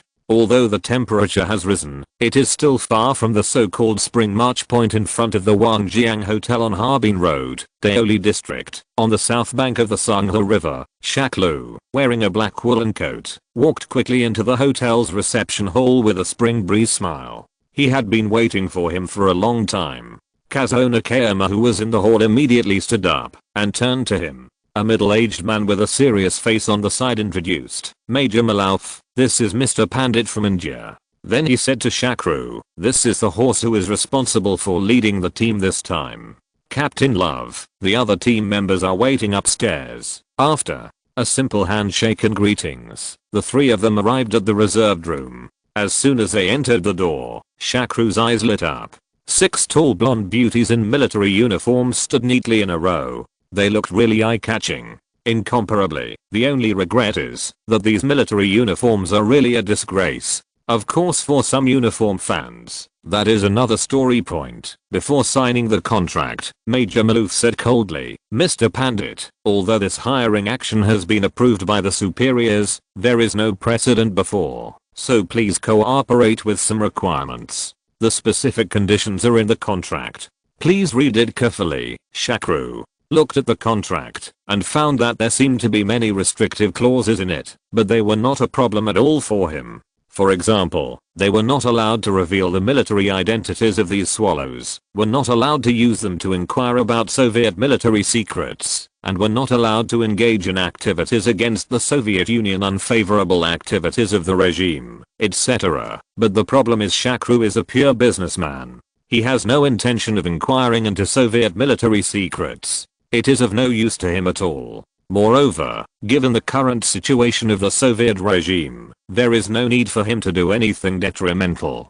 In a few months, he disintegrated, so he signed and agreed happily. In fact, for Malov and other KGB officers, this contract is just a fig leaf. They know the current situation of the Soviet Union better than anyone else, so they do such things that they could not even imagine before. And this several female soldiers have never been outside the school and have no information at all, so there is no need to worry about them leaking anything. As for revealing their identities, it doesn't matter. If the KGB official doesn't admit it, it will be over after signing the contract and handing over the check. Major Malov immediately set off back to Moscow. At this time, Kazuna Kayama also took the opportunity to go to the Sangha River by himself. Shakru finally had the opportunity to be alone with his 6 bodyguards. Fortunately, both parties speak good English, so there is no difficulty in communicating. Since India was once a British colony, English is one of the official languages of India. As for the KGB, if you don't know the enemy's language, how can you spy on intelligence? Looking at the 6 bodyguards who were still in neat military appearance, even sitting on the sofa, Shakru said with a smile, "Don't be nervous, everyone, relax. Although your mission this time is longer, it is definitely more difficult than you think. It's much lower, so consider it a vacation trip." The leader, Second Lieutenant Vabolova, stood up and said crisply, "There must be no slacking off in the execution of the mission. Mr. Pandit, you can rest assured that our team will definitely guarantee your safety perfectly and satisfy everything you need, require." Shakru waved his hand and said with a smile, "Don't be so serious. In fact, your job this time is very simple. Just work in pairs and take turns protecting me. When you are not working, you can move around as you like, go shopping, drink tea, etc. By the way, can you change your clothes? Although this military uniform is very handsome, it is not suitable after all." At this time, the calm and indifferent Bivopova suddenly said with some embarrassment, "I'm sorry, Mr. Pandit, we don't have suitable casual clothes, except this military uniform. Originally, when we went on a mission, we should have the equipment and clothing required for the mission are provided, but the school is short of funds now, and since we all have salaries this time, the school does not provide them. We originally planned to advance the first month's salary to Mr. Yu, and then go out to buy them." These words made Shakru dumbfounded. He paid a full employment fee of $600,000, but these bureaucrats actually said that the school had no funds. It was really a waste of money and face, but he could not, being a stingy person. He waved his hand and said, "What's the advance? Let's go to Keelan Company now. You can buy whatever you like. I'll pay the bill. Even if it's the first benefit I've given you, the boss." Alright, facts have proved that it is a woman's nature to love beauty, and beautiful clothes are the biggest temptation for all women. This has nothing to do with her country, race, skin color, occupation, or age. Looking at her serious face just now, the model of the unswerving soldier arrives. When they entered the mall, all they could see were the colorful and various styles of fashions. Although there was no rush or ecstasy, the look in their eyes and the slightly rapid breathing had already attracted them. All desires were exposed. Although Shakru is not a fashion expert, he traveled from 2016 after all. In addition, China did not introduce many foreign fashions at that time, so he actually did not like these clothes. However, even such styles can still make these female soldiers so excited, which shows how scarce the Soviet Union's living supplies have become. Under the persuasion of Shakru and the salesman, the Pivopolovas finally let go of their knots and began to make large purchases according to their preferences. When they let go, Shakru was immediately surprised, because these girls' purchases were really wide, from top to bottom, from inside to outside, from winter to summer. There was nothing they didn't want to buy. Shakru wanted to complain, but when he thought about it, these girls who were in their best time actually only had military uniforms with them, which was really pitiful. He did not make any restrictions and let them buy whatever they wanted. In the end, they bought so many clothes and shoes that they couldn't carry them all, so they ended this big shopping trip with great embarrassment. However, when they passed by the snack counter on the way downstairs, they just caught up with the restocking. A strong aroma of chocolate came over. Shakru saw that the girls couldn't help swallowing their saliva, so he smiled and asked, "Do you like it? Do you want to buy some? It looks delicious." Chapter 39, Trip to the United States. Wangjiang Hotel was built by Daking Petroleum Company in Harbin. In 1991, this hotel was one of the best in Harbin in terms of service conditions and environment. However, despite this, Shakru still took him with him. The children left the Wangjiang Hotel and checked into the Media Hotel in the middle of Harbin's most prosperous Central Street. This time-honored hotel, founded in 1906, had just been approved as a 3-star hotel for foreign tourism in 1991. Shakru chose this place for 2 reasons. One was because he felt that Biv Bolivar and the others were Russians, so they should be more adaptable in such an exotic hotel, and the Western food in Media was also better to suit Russian taste. On the other hand, this was also to make up for a small regret in his previous life. Although he had worked and lived in Harbin for more than 2 years at that time, he had never been to the ice and snow world, climbed to the Dragon Tower, or lived in Media. It was not because no money, but because I'm not in a hurry. Maybe many friends have this feeling. The more scenic spots are around me, the less anxious I'm to go there. I always feel that they are right next to me, and I can go there anytime. As a result, I put them off, and end up never going. After a day of getting along, and Shakru's deliberate cooperation, the Yanzis restraint gradually diminished, and the girls in their late teens and early 19s gradually let go of their nature. So after dinner and coffee, Shakru asked them about their feelings. Regarding China's feelings, the person who answered this time was no longer the team leader Biv Bolivar, but Alia, the tallest and most lively personality. Mustafana, I feel that China is much better than the Soviet Union, because there is no shortage of anything here. There is no limit on buying fruits, tobacco and alcohol are no longer special supplies, and there is no need to queue up with tickets for shopping. Private stores, hotels can be found everywhere, and the service attitude is very good.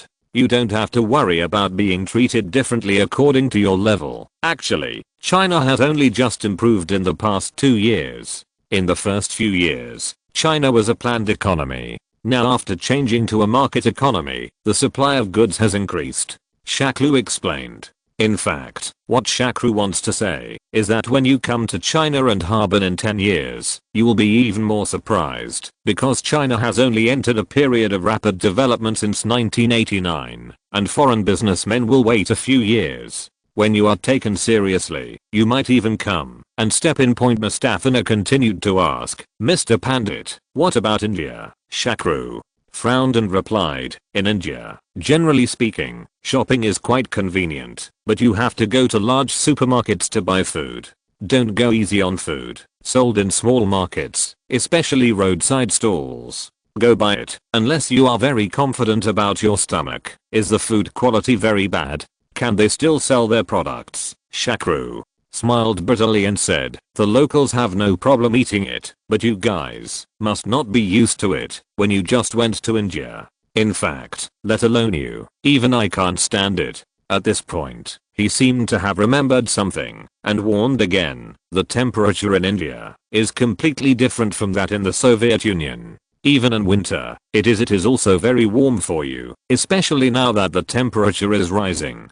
You should prepare more sunscreen skincare products. Another thing you need to remember is that no matter how hot the summer is, don't wear miniskirts and shorts outside. Otherwise it makes people misunderstand that you are out to sell. No way. It's so excessive. This is relatively minor. Another thing you need to remember is that there is a caste system in India. The upper castes enjoy many privileges, so they are very confident in many aspects, which makes them very lethargic. People have incomprehensible self-confidence. Many high caste men think they are super attractive. In addition, Indian women are relatively conservative and will not easily have too much contact with strange men. Therefore, some habitual behaviors of foreign ladies will cause high caste men to have self-confidence, misunderstanding, thinking that you are interested in them, so their behavior will be worse than they are more unruly, and there have even been some tragedies that no one wants to see. The reason why foreign ladies are repeatedly violated when they come to India is, on the one hand, due to the poor quality of some Indian men, and on the other hand, because of their cultural background, caused by different customs and habits. Some social etiquette that seems normal to us, in the eyes of Indian men who do not understand foreign etiquette, it becomes that you are trying to seduce him, and they will naturally touch you, even if you reject him. Sometimes he will get angry and think you are teasing him. Pivabalava suddenly interjected, "Boss, you are also a high caste man, so do you also have this kind of self-confidence?" "Me? I've been running around the world all year round. How could I be that kind of person? If you don't talk about anything else, just in terms of height, Mustafana, you should be taller than me, right? In fact, Shakru is 172 cm height is already relatively tall among Indians. According to the 2006-05-16 average height list of men in countries around the world, India the average height of men is 167.6 cm. Ranking 35th in the world, and the average height of Chinese men is 169.7 centimeters, ranking 32nd, but these Soviet swallows are indeed carefully selected, and each one is over 170 centimeters tall. The tallest Mustafana should be almost 175 centimeters, which is enough to be a supermodel. Mustafana said with some anxiety. "Boss, you don't like girls who are taller than you." Shakru smiled and said, "No, I think if his girlfriend is taller than me, it will better illustrate the man's charm." Although Shakru popularized a lot of common sense of life in India to his swallow bodyguards, he did not take them to India immediately, but went to a more developed capitalist country, that is, the United States. This trip to the United States is very important for Shakru, because it is related to his first real business. In fact, the Indian magic oil he made before was to open up the market and accumulate experience. He never expected to rely on the magic oil as his future supporting industry. After all, this kind of thing with a long history and many people mastering the production method cannot be patented. It can only rely on the first wave of publicity advantages to make a quick money. Over time, a lot of competitors will definitely emerge. For Shakru, who likes monopoly operations, this is not the industry he wants. The patent purchased in the United States this time was a landmark product that has been monopolized since the interview in the previous life, enough to make money from it for a lifetime. P.S. I was not thoughtful about the military uniform in the previous chapter, and now I have made some changes. Thank you for your corrections. Chapter 40 Generic Drugs. One morning in April, Siddhar just walked into his headquarters office in New York. As usual, he first took a look at the work arrangements made by his secretary. Everything else was normal, except when he saw the last item. His brows frowned tightly unconsciously, and then he called his secretary. "Tony, what's going on with this Indian?" "Secretary." Tony quickly and respectfully replied, "The boss is like this. There is a Mr. Shakru Pandit from India, who wants to buy a scientific research and research patent from us." Upon hearing this, Siddhar snorted and said, "Do they Indians still know that there is such a thing as a patent in this world? Isn't there India the largest production base of counterfeit drugs? And it is also the most arrogant and upright counterfeit drug production base. It's no wonder that Siddhar is so angry. Almost all large drug developers in Europe and the United States have a bad impression of Indians. It can even be said that they hate Indians. The reason is as mentioned before, that is because in the new patent law promulgated in India in 1972 there is a regulation that has had a great impact on the pharmaceutical industry in India. No product patents are granted for drugs, only method patents are granted for the production process. As a result, as soon as expensive drugs from European and American countries are put on the market, Indian pharmaceutical companies can use them under their own laws. Protect the imitation of similar products, since generic drugs in India are exactly the same as patented drugs in terms of dosage, safety, potency, quality, action, and indications, and because there is no need to pay patent fees, the average price of generic drugs is only 1/5 to 1/5 of that of patented drugs. Secondly, some varieties even differ by more than 10 times, so India's pharmaceutical industry has developed rapidly and has the title of pharmacy of the world. For example, the cost of a month's treatment for the famous cancer drug Gleevec from Novartis in Switzerland is as high as $4,000, but the Indian generic drug only costs $73. As for why I know this, it's because I'm the hospital's drug accountant. Of course, the major pharmaceutical giants in Europe and the United States are extremely dissatisfied with this, because this is a blatant robbery of the fruits of their labor and profits. Therefore, pharmaceutical giants including Germany's Bayer and Switzerland's Novartis have sued India for this infringement, and took a clear stand. The slogan "without innovative medicines, there would be no." If everyone does this, then who will invest heavily in product research and development? However, in order to defend the country's generic drug industry, the Indian government has repeatedly issued compulsory licenses to intervene. So all the pharmaceutical giants hate Indians. Although Pfizer Group does not have any drugs copied in India, it does not have a good impression of Indians out of sympathy for the same disease. Pfizer is now the largest pharmaceutical company in the United States. The oxytetracycline and tetracycline we are familiar with are all developed by this company. Of course, the most famous and most profitable project is Viagra, which is also the purpose of the protagonist's trip. Seeing the boss getting angry, Secretary Tony also echoed, "Boss, you are right.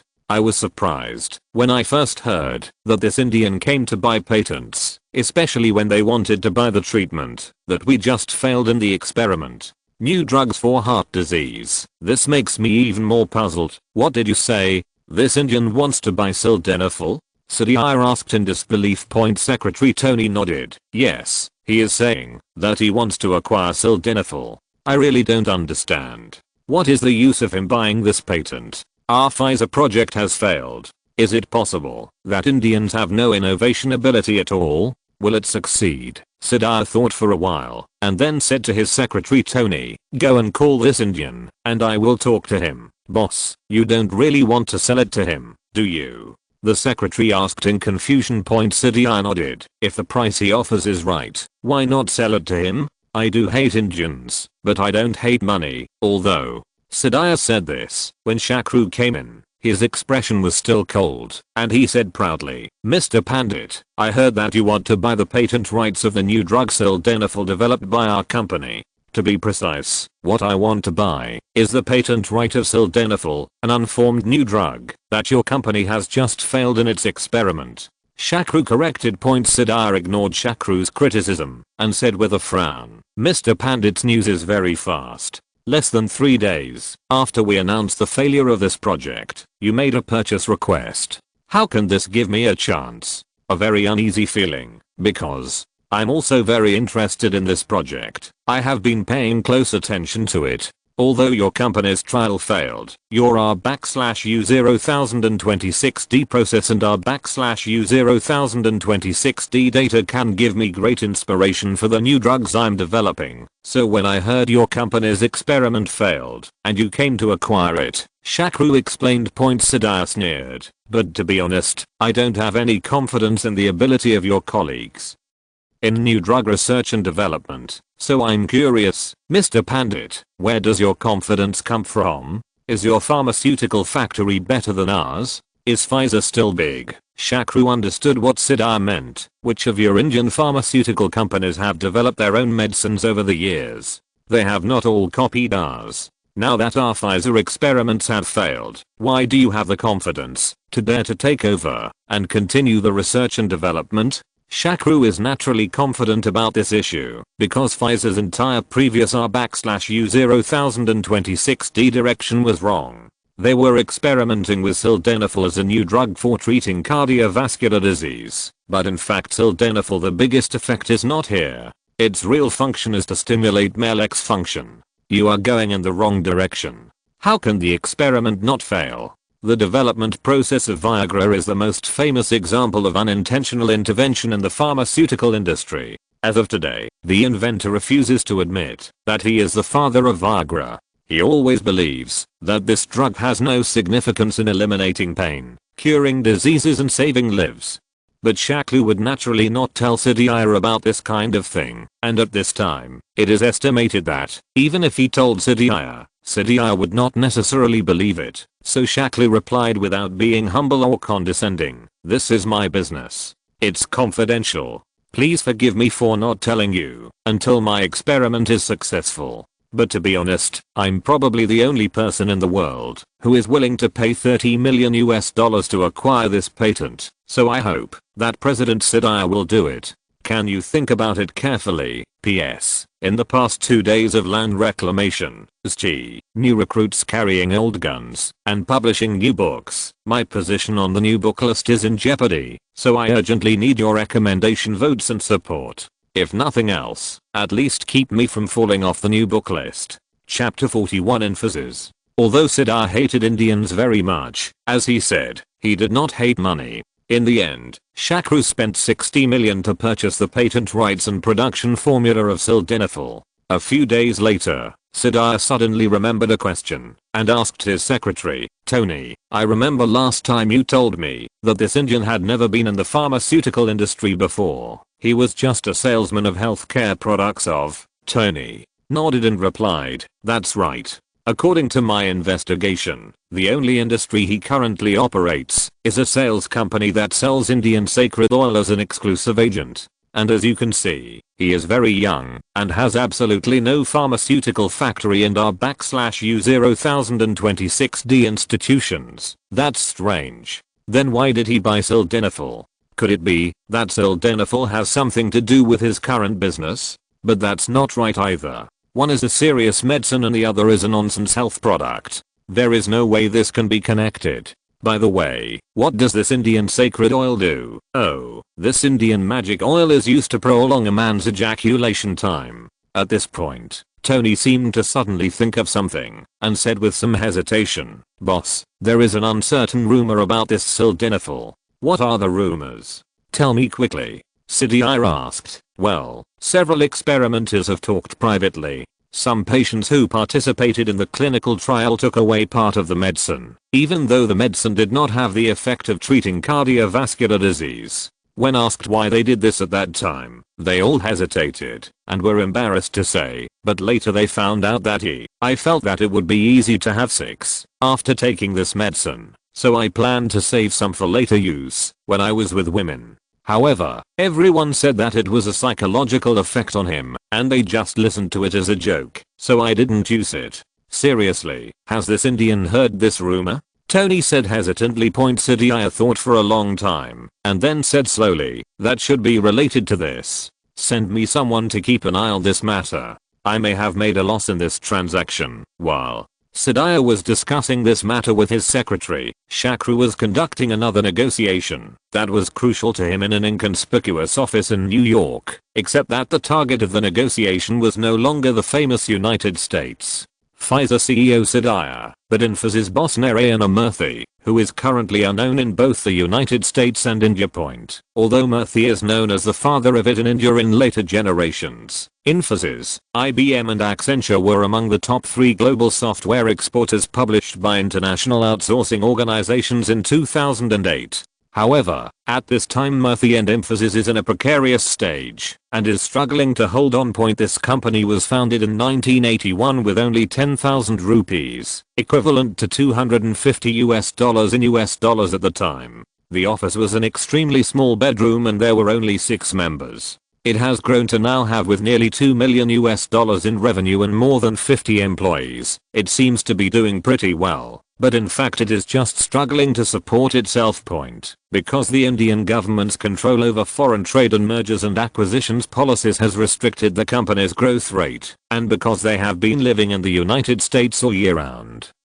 Several core members have become a little bit unable to hold on. However, the biggest problem facing the company is that the United States is constantly changing. Tightening of visas for Indian software engineers may choke the company's lifeline at any time. Therefore, as early as more than a year ago, several core members suggested that the best solution is to sell the company quickly while the company's momentum is still good, and then each find a job in a big company.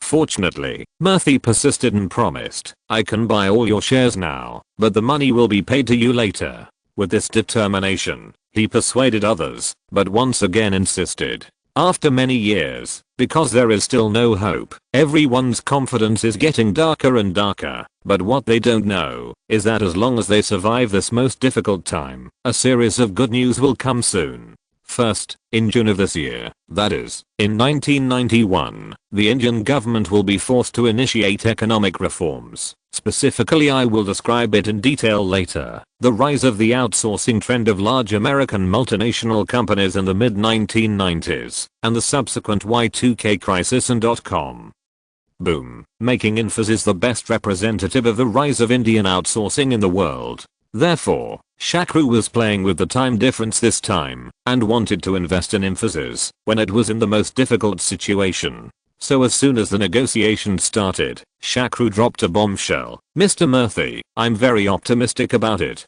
For the future development of your company, I'm willing to invest $2 million to acquire 40% of your company's shares, and I will not interfere with the company's normal operations. I wonder if you are interested in this proposal." Mr. Murthy, Shakru, originally thought that his offer was extremely generous, but unexpectedly Murthy refused. "Mr. Pandit, thank you very much for your recognition and support of our company, but I'm sorry that I cannot agree to your proposal.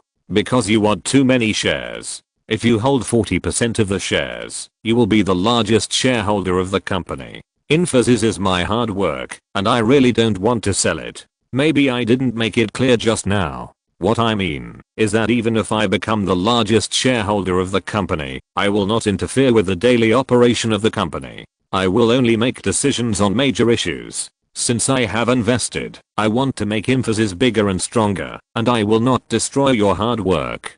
Shakru explained. Shakru was not fooling Murthy with these words. He really thought so, and would do so in the future. Because he knew nothing about the software industry, he wanted to be a hands-off boss in future operations. At most, he would use the advantage of Rebirth to check and make suggestions on some major issues. Just when Murthy frowned and hesitated, the other 5 shareholders sitting next to him looked at each other, and then one of them said on behalf of him, "Mr. Pandit, we hold 30% of the company's shares. If you are interested, we can sell our shares to you. P.S. Continue to ask for votes, collection, and recommendation are all needed. Currently, it is the 4th from the bottom of the new book list. If you're listening to this novel on a channel other than Fanfic World, it means they downloaded and uploaded it without effort. We cordially invite you to visit our channel, Mundo Fanfic Novelos. There you'll find the original version of this story, and you can explore many other novels of various genres. We're waiting for you to immerse yourself in a world of incredible novels. Chapter 42 Patara. There is a reason for these 5 shareholders to do this. You must know that, although Murthy once promised to pay for their shares with his own money, the problem is that Murthy has no money at all now. When he comes up with cash, he will not be able to do so. We don't know when, so it's better to sell the shares at a good price now, so that no matter whether you continue to work at Infosys, switch to other big companies or return to China, you will not have any fetters regarding the reaction of his partners. Murthy was anxious and angry. How can you do this? You have to believe me. In 5 years, or at most 5 years, we will definitely be able to go public and develop into a big company like IBM. Companies, but his words were immediately refuted. "Murthy, you said this 10 years ago, but now 10 years have passed. We still can't see any hope, and you also know that I'm in urgent need of money now. My son lives in the hospital, so I will not give up this opportunity." Seeing that this situation could not be stopped, Murthy had no choice but to turn to Shakru and asked, "Mr. Pandit, is your promise just now true?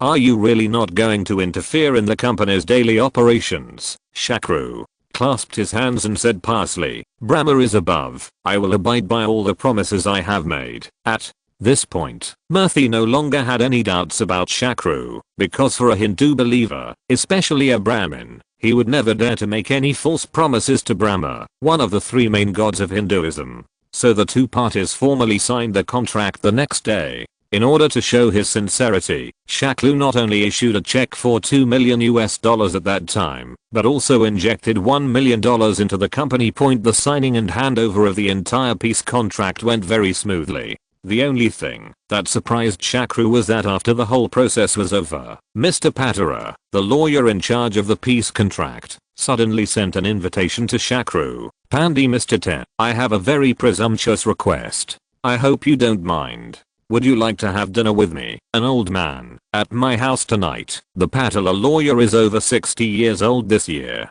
He is a very well educated, kind and friendly old man, so although he was a little surprised by his invitation, Shakru still readily agreed. "This is mine. It's an honor, but isn't this too much trouble for you? Otherwise, I'd rather invite you." Patala waved her hand and said, "I'm old and can't get used to eating outside, so I'd better trouble you to come to my house. Don't worry, today's dinner will definitely surprise you." Facts have proved that this dinner was really a surprise, or that the old man had planned it, because this dinner was not only for him and Shakru, but also for his beautiful granddaughter, who had a rich experience of being forced into marriage. As soon as Shakru saw this posture, he was immediately overthinking, but when he heard the name of Patala's granddaughter, he couldn't help being surprised. Because Patala's granddaughter is actually called Amisha, then isn't this the big star Amisha Patti who starred in Border Storm, a very in-depth film about the current situation of India and Pakistan in her previous life, and became popular all over India? Well, in fact, it's not surprising that Shakru didn't recognize him at first sight. Firstly, he didn't watch many Indian movies. Secondly, Amisha was already in her mid-20s at that time, and she has just turned 16, and her charm and temperament are naturally completely different. However, old Patala obviously misunderstood the reason for Shakru's surprise. He thought that Shakru was shocked by the beauty of his granddaughter. He was very confident about this, but it was because of this that he was shocked by the beauty of his granddaughter. One aspect that gave him an unusual headache was his granddaughter's marriage. In the understanding of an Indian old man like him, a girl should decide to get married before the age of 15 and then start to accumulate dowry. However, due to India's special marriage system, the specific content has been described in detail earlier. The granddaughter's partner is very hard to find.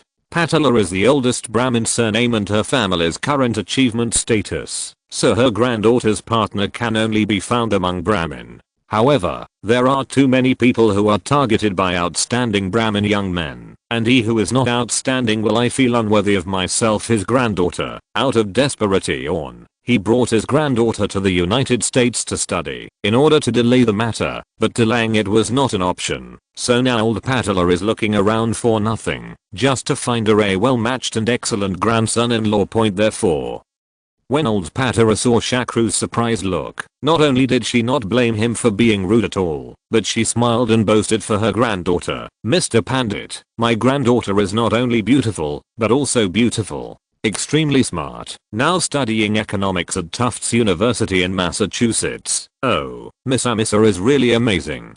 Economics is a very advanced subject." Shakru agreed, but actually he was complaining in his heart. This is not something Harvard, Yale, or Stanford have to show off.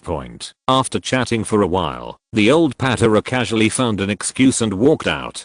It was obvious that this was deliberately giving the two of them a chance to be alone. Shakru could only smile bitterly at his thoughts. Although he had treated her in his previous life, Misha's impression is good, but now she is only a 16-year-old girl. How could he have any evil thoughts towards her? After all, his actual mental age is already in his 30s. But to his surprise, Amisa spoke first. "Mr. Pandit, I feel that you don't look like a businessman at all, let alone a Brahmin businessman." "Oh, Miss Amisa, why do you think I don't look like a Brahmin businessman?" Shakru asked with interest. Amisa explained seriously, "Because my grandfather is a big lawyer. I have seen many businessmen who come to him for help, but I have never seen anyone like you. First of all, authentic Brahmins are generally engaged in politics. Even if they are engaged in business, they are all engaged in a unique monopoly business. There is no partnership with others like you. In addition, businessmen are all profit seeking, so they all look shrewd and cunning, unlike you who always look indifferent, as if you don't care about the money at all." and you are only 3 years older than me, but why do you look like you have experienced a lot of things? In short, you don't look like a businessman at all, but like a monk or a teacher in our university. Chapter 43 Boarding. Haha, Miss Amisha, I feel like you don't like businessmen very much, so why do you want to study economics? Shakru said, teasing the little girl with a smile. Amisha replied distressedly, actually, I don't want to study economics. My grandfather forced me to do it. He said that, if you study economics well, you will not only be able to find a decent job in the future, but you will also be able to benefit yourself in your career. My husband is helpful. At this point, Amisha glanced at Shakru with some embarrassment. Obviously, old Patala had told her granddaughter about this beforehand.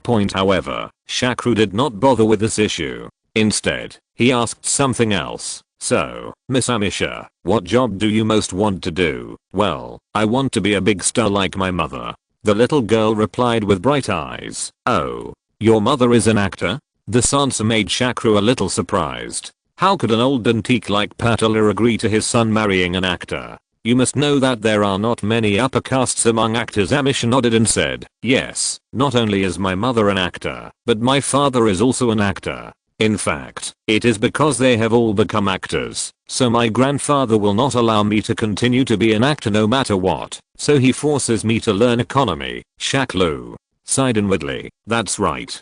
If your father was not an actor, I guess your grandfather would never agree to marry an actor. The two didn't chat for long before old Patala came back.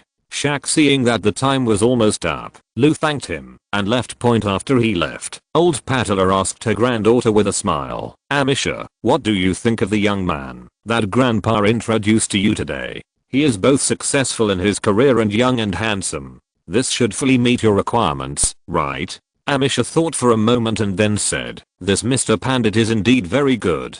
Not only is he rich in capital at a young age, but he also has a broad vision. But for some reason, he always gives me a feeling that he is not among his peers. It's not even the same feeling. My good granddaughter, please don't pick anymore. This little Shakru is considered the best. Grandpa has been searching all over India for 3 years and still hasn't found such a good one. If you miss it this time, there will be more for you in the future. I regret it. Old Patala said anxiously. The little girl pursed her lips and said, Grandpa, you are so anxious to marry off little Amisha. I still want to stay with you for a few more years. After saying that, she got into her grandfather's arms. Old Patala helplessly stroked Amisha's long hair and sighed. Hey, Grandpa, how can I be willing to marry off our little princess? But you are already so old. If you don't hurry up, you really won't find a good one. But I still have to go to school in the United States, and he will return to India soon, so I can't get along with him. Well, that's a problem. It doesn't matter. Let Grandpa think about it. There will always be a way. Old Patala said with a frown. At the same time, Shakru was also frowning. Oh my god. Didn't you rob all the fashion stores in New York? Pivabalava said very embarrassedly. I'm sorry, boss, we didn't expect there to be so many beautiful clothes, so we couldn't control them for a while. Mustafina also echoed, yes, we thought the clothes we bought in China were already very beautiful, but we didn't expect the clothes here in the United States to be even more beautiful. This is completely different from the education we received in school. We thought the American people were living in dire straits. Shakru, who was originally a little unhappy, was amused by Mustafina's words. Although he had not experienced that special era in China, it was similar to American people living in dire straits under the exploitation of capitalism, are waiting for us to rescue them. He had also heard words like this before, and now he heard them from another socialist university. Hearing this from the mouth of the national agent, he had an indescribable feeling, so he said helplessly, okay, that's it for today, but you must be restrained when buying things in the future. I'm not against you buying clothes, but just buy good ones, and buy high quality ones. There is no need to buy a lot of them, and then throw them away without wearing them twice. That's not worth it, Mustafina exclaimed. Who would have the heart to throw away such beautiful clothes? Shaklu complained in his heart, if this trend continues, in another year at most, you will become like those girls in the previous life, who spent all day shopping for treasures. facing a closet of clothes all day long, and saying that they have nothing to wear. But after all, shouldn't a girl of this age live like this? When she gets older in the future, she won't be able to wear some clothes. Maybe it was because of Shakru's magnanimity, maybe because he didn't control his desires today and led to impulsive consumption, and more likely, because he wanted to seize this rare good employer. These 6 swallows used the money they once had in Scour that night. I learned how to serve men in Hanki school and carefully served Shakru for one night. This week, fan end of chapter 9. Even though Shakru was young and strong, and had the 2 auxiliary artifacts of magic oil and sildenafil, he was still tired under the pressure of the 6 swallows, and slept until noon the next day, before he reluctantly woke up. Almost missed the flight back to New Delhi point, since the combination of Shakru's 6 men and women was too amazing, and Mustafa's 6 women had just been nourished. Each of them was extremely bright, so they attracted everyone's attention. As soon as they got on the plane, as soon as they sat down, a Middle Eastern man who was only 1 aisle away from Shakru said, "Satikamamu." Shakru was slightly stunned, and then he reacted. The bearded man turned out to be Sudanese. Satikamamu means hello in Sudanese, so he explained, "Hello, sir, I'm Indian." The bearded man smiled and said, "I'm sorry, seeing so many beautiful women around you, I thought you were also a brother." According to the doctrine, it is possible to marry 4 wives, but only in a few specific countries. Sudan is one of them. So Shakru smiled and said, "Haha, you misunderstood. They are my assistants. Are you going to New Delhi too?" The bearded man shook his head and said, "I'm going to Hyderabad, just transiting in New Delhi. Speaking of which, it is really a paradise for men." Chapter 44 Short-Term Bride. Although Shakru has never been to Hyderabad, he knows that this 6th largest city in India is located in central India and is the capital of Andhra Pradesh. However, it does not seem to have any special place. It is more like a man's paradise. There was no relationship, so he asked curiously, "Brother Muhammad, why do you say Hyderabad is a paradise for men?" The bearded Muhammad glanced around and then said mysteriously, "You can now get short-term brides in Hyderabad. Not only are the prices cheap, but you can get a legal divorce after 2 months without leaving any consequences. It's a pity, brother, you are not a ****. Otherwise you can marry 4 at once. Last time I took a vacation, I married 4 little girls. Each of them was just 11 or 12 years old. So young." Shakru asked with some confusion, "I remember, isn't this kind of contract marriage prohibited?" Muhammad explained, "It is indeed prohibited in other states, but it is different in Hyderabad. There are priests designated by the government to officiate weddings, so there must be no problem in terms of safety. By the way, I will give it to you. Look at this." As he spoke, Muhammad took out a marriage certificate from his bag and said, "Look, this is my last marriage certificate. Everything is written clearly on it." Shakru took the marriage certificate and saw that it clearly stated that their marriage would be automatically dissolved 8 weeks from the date of marriage. There was also the priest's seal on it. Seeing this, Shakru couldn't help but sigh secretly. In his previous life, he had heard that this kind of disguised sex transaction under the guise of contract marriage existed in some places, but he didn't expect it to happen in India. Andhra Pradesh is a state in India with a relatively high concentration of criminals. The reputation and influence of priests among the people are very great.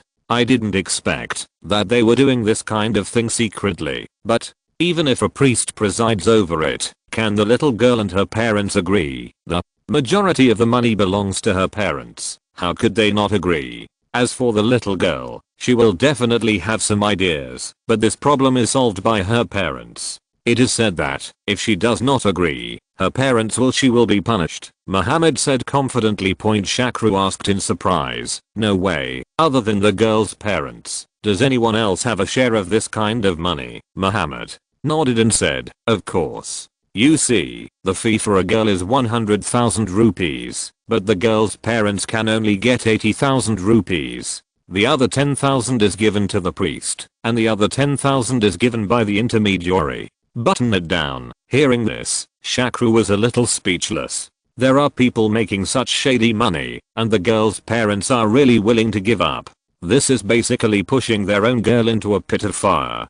Having experienced this kind of thing, how could a good family still marry her? In the end, the only possibility is to continue on this path of selling one's body. But having said that, marrying 4 people at once, dumping them when you get tired of it, and continuing to marry them after dumping them, this kind of life was really unimaginable before point. Just when he was thinking wildly, Muhammad came over and said, "How is it, brother? Are you tempted? Do you want to come with me? Although you can't marry 4 at once, it's fun to play with them one by one."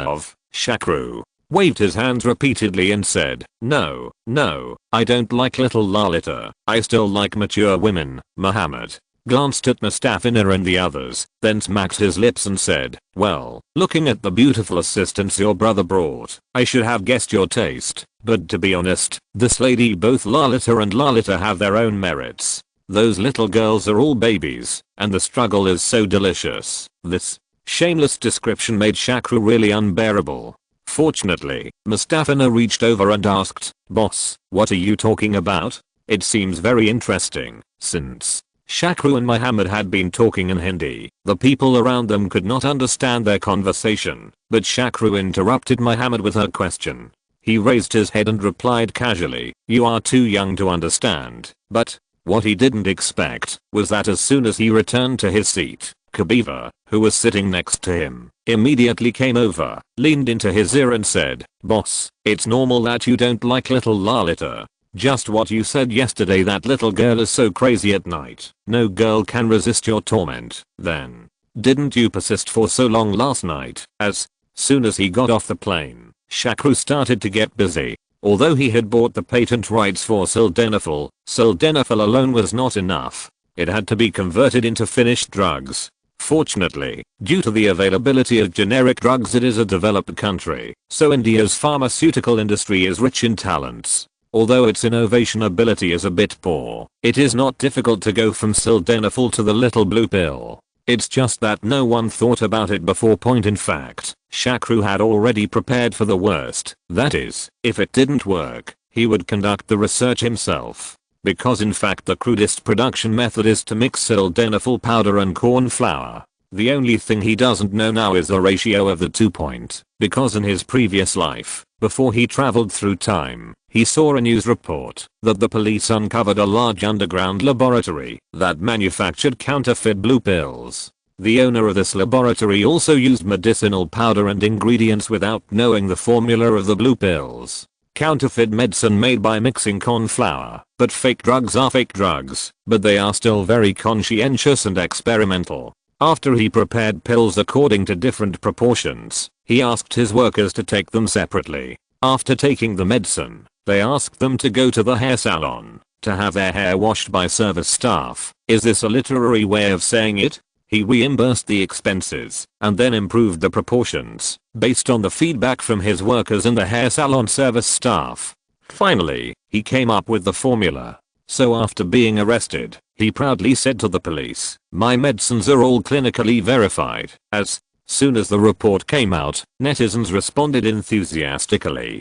Because the boss was responsible for paying for the hair washing, many people applied to work in this factory. In addition, many people praised this as a conscientious enterprise. Now, many people who make food dare not eat what they make, and those who make medicine do not take the medicine they produce themselves, but this gang actually let their subordinates test the medicine first. It can be seen that they are serious and responsible about their work. In addition, there are some remarks condemning the production and sale of counterfeit goods, but they were buried because the number was too small. Although Shakru had never taken this kind of medicine, he knew that, as long as the dosage was not too large, it would not kill people, so he thought that the experimental process of this gang could still be used as a reference. The only pity was that he was busy watching the excitement at the time and did not write down the proportion of the powder. Otherwise there would be no need to do this now. Fortunately, the recruitment of researchers was still very smooth, and Shakru did not need to use this most crude research method. But soon another problem that gave him a headache appeared.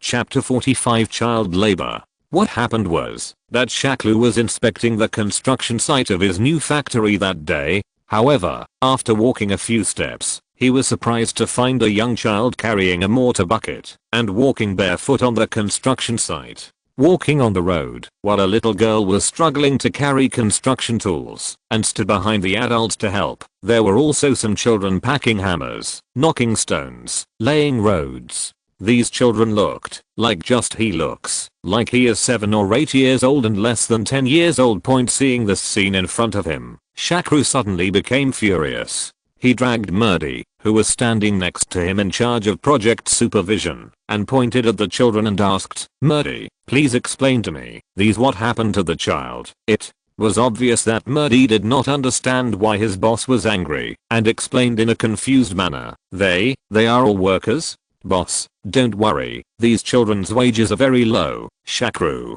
was already very angry when Murthy used child labor. Now he was even more angry when he heard that he was deducting the wages of these children. He cursed angrily. "Open your eyes and take a good look. These children are, how old are they? At this age, they should be studying or playing with toys at home, but now they are carrying bricks and mortar." Murdy, I remember you are from a Dalit background. Why do you still have the heart to continue now? What about destroying these children? After Shakru scolded him, Murthy finally understood what he meant. He knew that his boss was different from other high caste people. He wanted to take care of the lower caste people as much as possible. So in his company, there are very few upper castes, and the working environment for lower caste employees is much better than in other companies. However, judging from the current situation, it is obvious that the boss still does not understand the actual situation at the bottom point, so he smiled bitterly and replied, "Boss, you misunderstood. It's not me who wants these children to work. It's these children and their parents who begged me to let them come." "What? The child's parents are begging you to let their children do such rough work at the construction site? How is this possible?" Shakru asked in disbelief. Murdy said helplessly to Shakru, "Boss, if you don't believe it, just ask a kid and see what he will say." Shakru snorted coldly, "Humph, look how I will deal with you after I finish the investigation." After saying that, he walked up to the little girl he had just observed standing behind the adult dragging construction tools and asked, "Children, let me ask you, why do you come here to work? Did someone force you to come?" The little girl first glanced at the woman next to her and then timidly replied, "I came here with my mother. My mother said that by working here, not only can I have enough to eat, but I can also make money for my family." Shakru glared at the woman wearing a worn-out sari and carrying a basket on her head next to the little girl and asked coldly, "Are you her mother? Why are you willing to bring such a young child to the construction site to do such rough work?" The girl's mother covered her face and cried, "Sir, I'm sorry. I don't want to do this, but we really have no choice." At this time, an equally dirty little boy next to the woman said, "Sir, don't blame mom. We are really poor and have no choice. Now we can only have enough food and not be hungry by working at Mr. Murder's place. My wages would be deducted, so he is a good man. If he hadn't been kind enough to take us in, I would have been begging on the street or becoming a thief, and my sister would have been sold to Sanagachi, New Delhi's red light district." This answer surprised Shakru, and then he asked several people one after another, and the answers they got were almost the same. Everyone felt that, although the work on the construction site was harder and more tiring, it was still better than no work at all.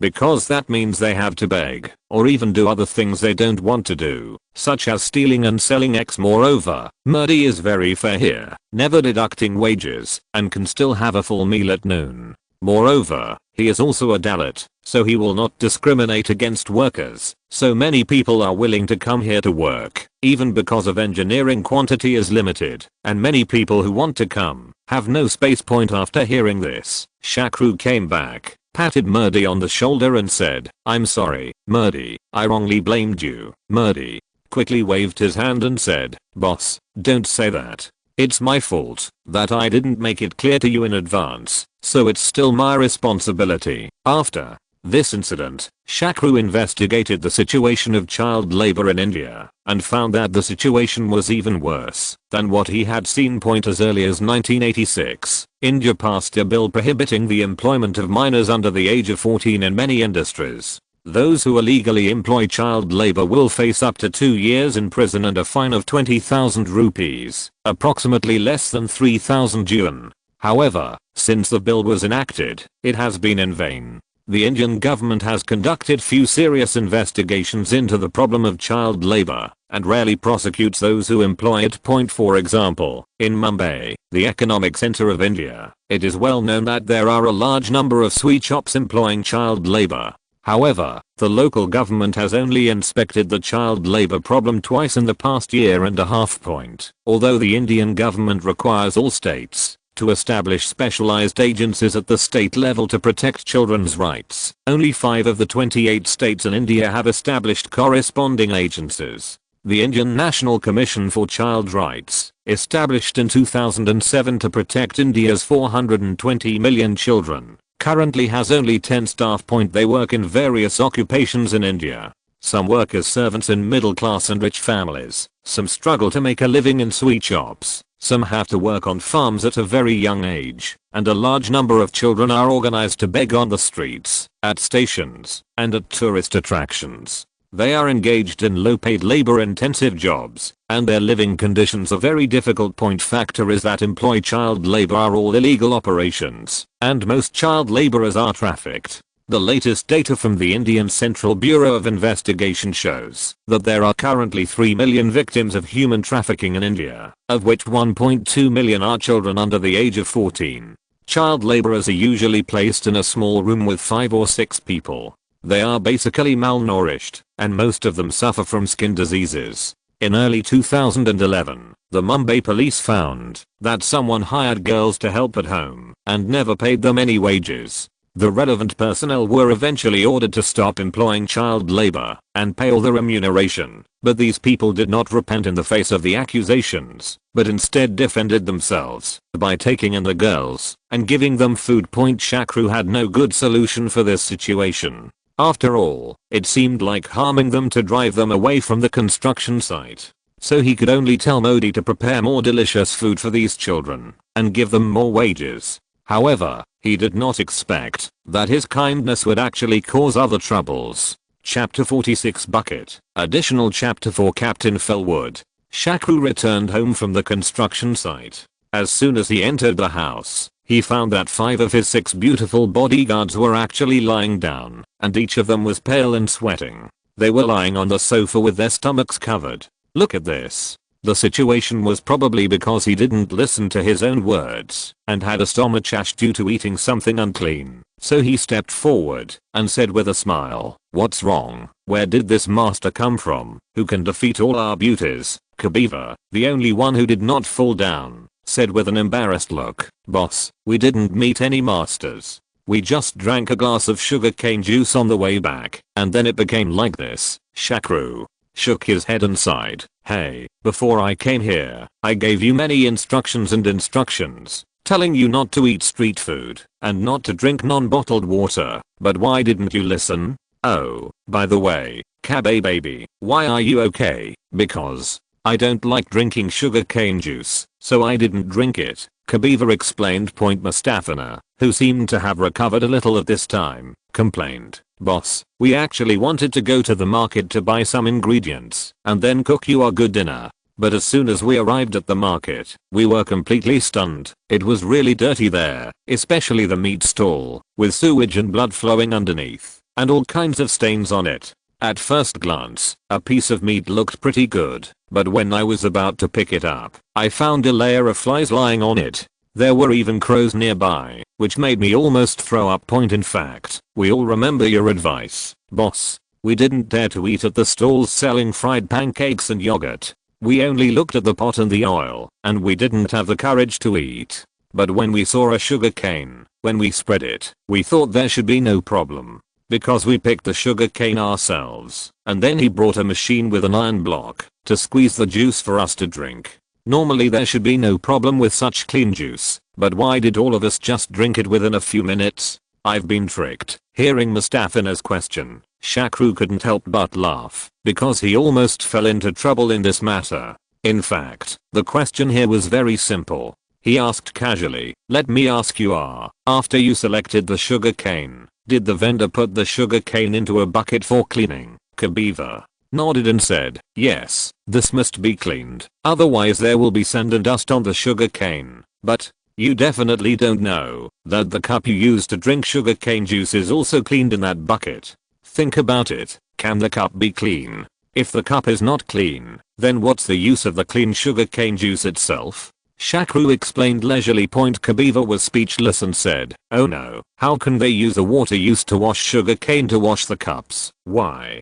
Can't I ask you, did you see a tap next to that stall? Is there a second bucket for washing cups at that stall? Shakru asked.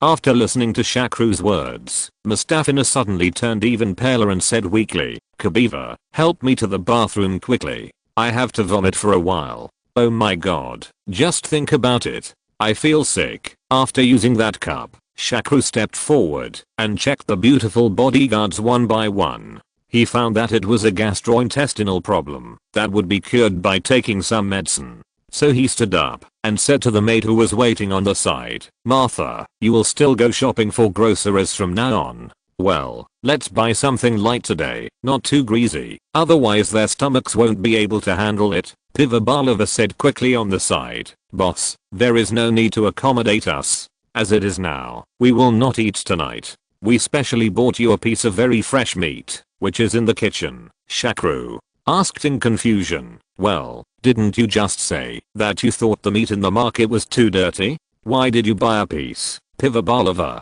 explained, the meat in the market is indeed not clean, but we saw frozen meat sold in the small supermarket at the entrance of the market. The frozen meat looked very clean, so we bought a piece. I plan to cook pork chops for you tonight. Why did you buy frozen meat? Shakru asked in surprise. Pivabalova asked stupidly, yes, what's wrong? Can't we buy frozen meat? Shakru slapped his forehead and said, hey, I just need to remind you that you must not buy frozen meat in the future because it is not as clean as the meat that flies stare at. At this time, Mustafina, who had finished vomiting, walked back with Kabiva's help, but even so, she still couldn't stop her curiosity. Boss, the small bucket in the servant's bathroom is for what? Are you doing here? Why do you look so dirty? You'd better not ask this question.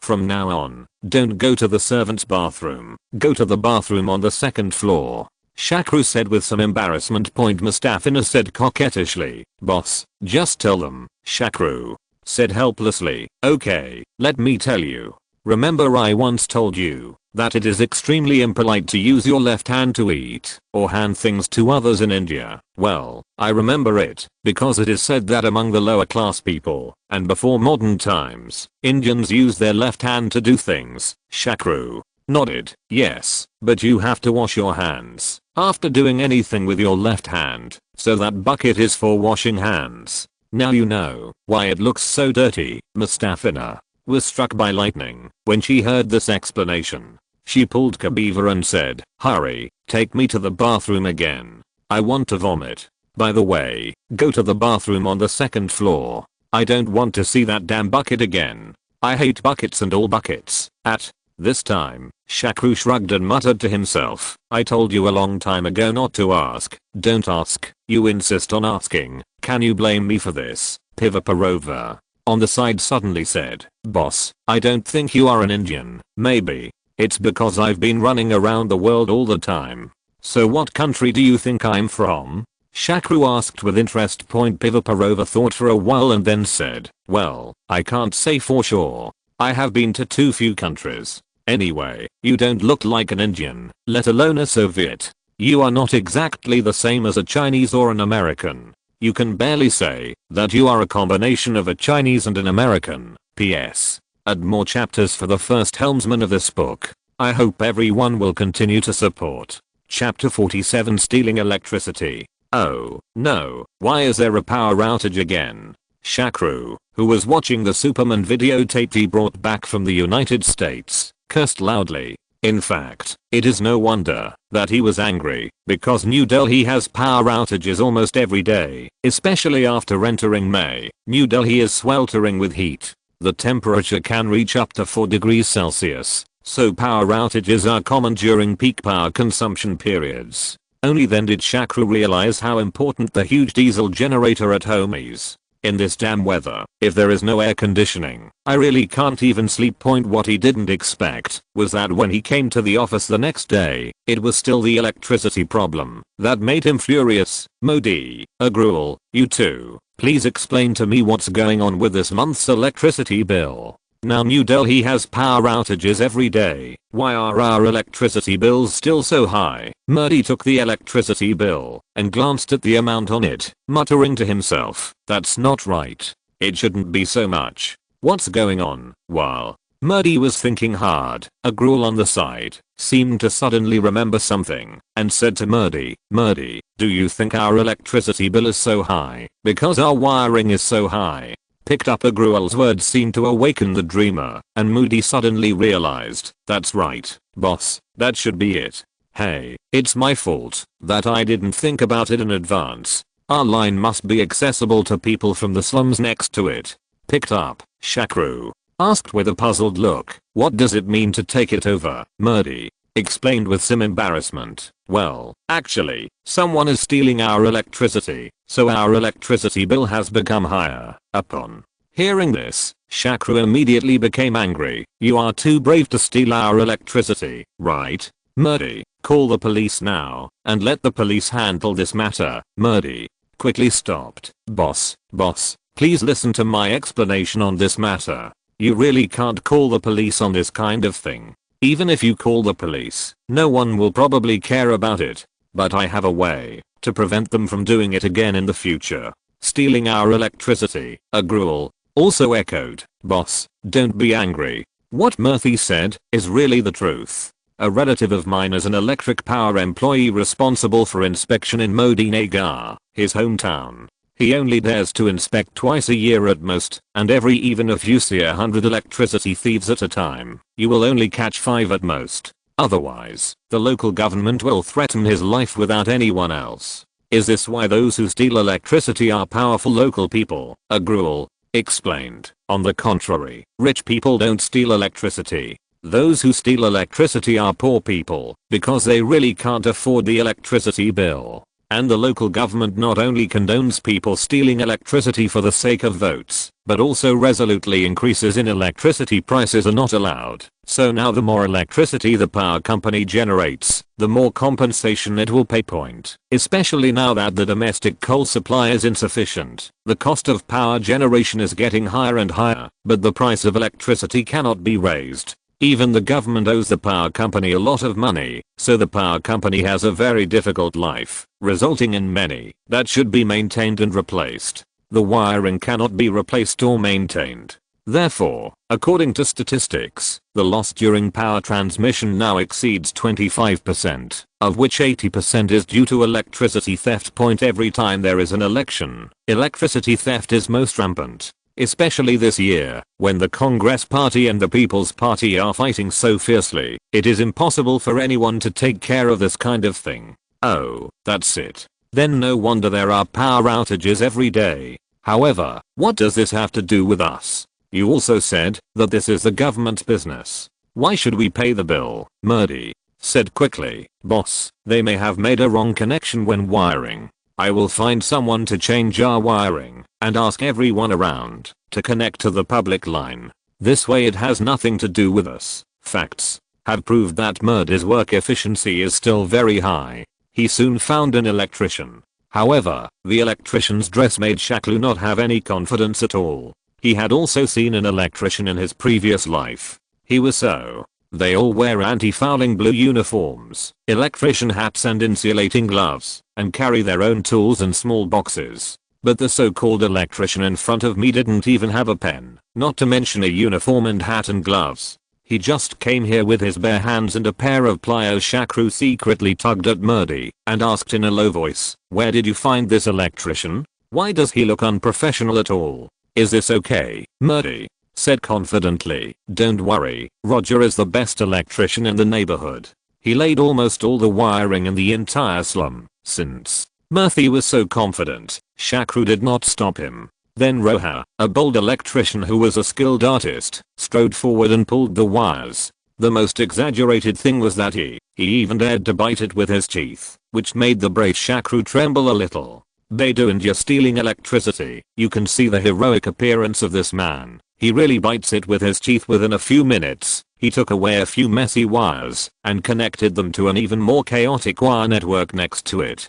It is not wrong to call it a wire network, because the pile of wires were as messy as spiders. Like a web, densely packed and without order. After finishing their work, Rohas said to Shakru and Murthy, "Sir, I have connected all these lines to the public lines, and I will also tell other electricians not to connect them to your lines in the future. So don't worry in the future." After dealing with this matter, Shakru finally breathed a sigh of relief. He lay on the sofa in the office, letting Khabib massage him, while flipping through today's newspaper. But when he saw a piece of news, he subconsciously exclaimed, "It seems that what Modi said is right. Now the Congress Party and the People's Party have released her in order to compete." The person who surprised Shakru was named Pirandevi. She was almost a household name in India, and her experience was legendary. She was neither a rich man nor a government official, nor even a high caste. She was known because she had a nickname called Bandit Queen, and some people called her Indian Bandit Queen. It can be said that a sad and lamentable life, before she was imprisoned, was a true profile of Indian society under the current caste system. P.S. Regarding the legendary experience of this Indian Bandit Queen, I will post it in the related works, so I won't add words in the main text. Chapter 48. In this case, the Congress Party released Pirandevi and arranged for a senior party member to marry her. It was obvious that they valued her influence and wanted to use her to get votes from the lower caste people. The reason why the Congress Party is even able to do such a thing is because this year they are really having a bad year. The seeded candidate Rajiv Gandhi was assassinated in May, and his wife Sonia Gandhi refused to take charge. The Indian National Congress, the big party, was leaderless for a while. At this time, the second phase of the general election was approaching, and the Congress Party Working Committee appointed Narasimha Rao as party chairman on May 2nd. This is the first time in 13 years that a non-Nehru Gandhi family member has served as the Congress Party president. The Congress Party was in trouble, so naturally his old rival the People's Party would not let go of this good opportunity and began to engage in large-scale activities. In order to attract votes and resist the crazy counter-attack of the People's Party, Rao's team had no choice but to release Pirandevi, in order to rely on her to win over the votes of lower castes and women. Pirandevi was not released at this time, but for the sake of the plot, I will mention it here in advance. Anyway, no matter which political party released her, the purpose is the same. This kind of political struggle naturally has nothing to do with Shakru, but when he saw the news, the first thing that came to his mind was a classic Indian movie, The Bandit Queen, that he had watched. It was also because of this movie that he got to know and remember Pirandevi's name, which gave him an idea that he had thought about for a long time, which was to open a film company. Shakru's purpose of opening a film company is not to make money, or in other words, his main purpose is not to make money, because he is not short of money at all now. The income from 60 opium is enough to ensure his livelihood, not to mention the economic crisis in the next 10 or 20 years. If you want to make quick money, just go there and snipe. Therefore, Shakru's more purpose is to shoot classic movies in his impression and those that can reflect social reality, so that people all over the world can understand a real India, so that knowledgeable Indians can. After watching the movie, it aroused his thoughts. Of course, as a movie fan, he also wanted to enjoy the sense of accomplishment that his movie caused a sensation and hot discussion. As early as 1913, India had its own film King Harishchandra.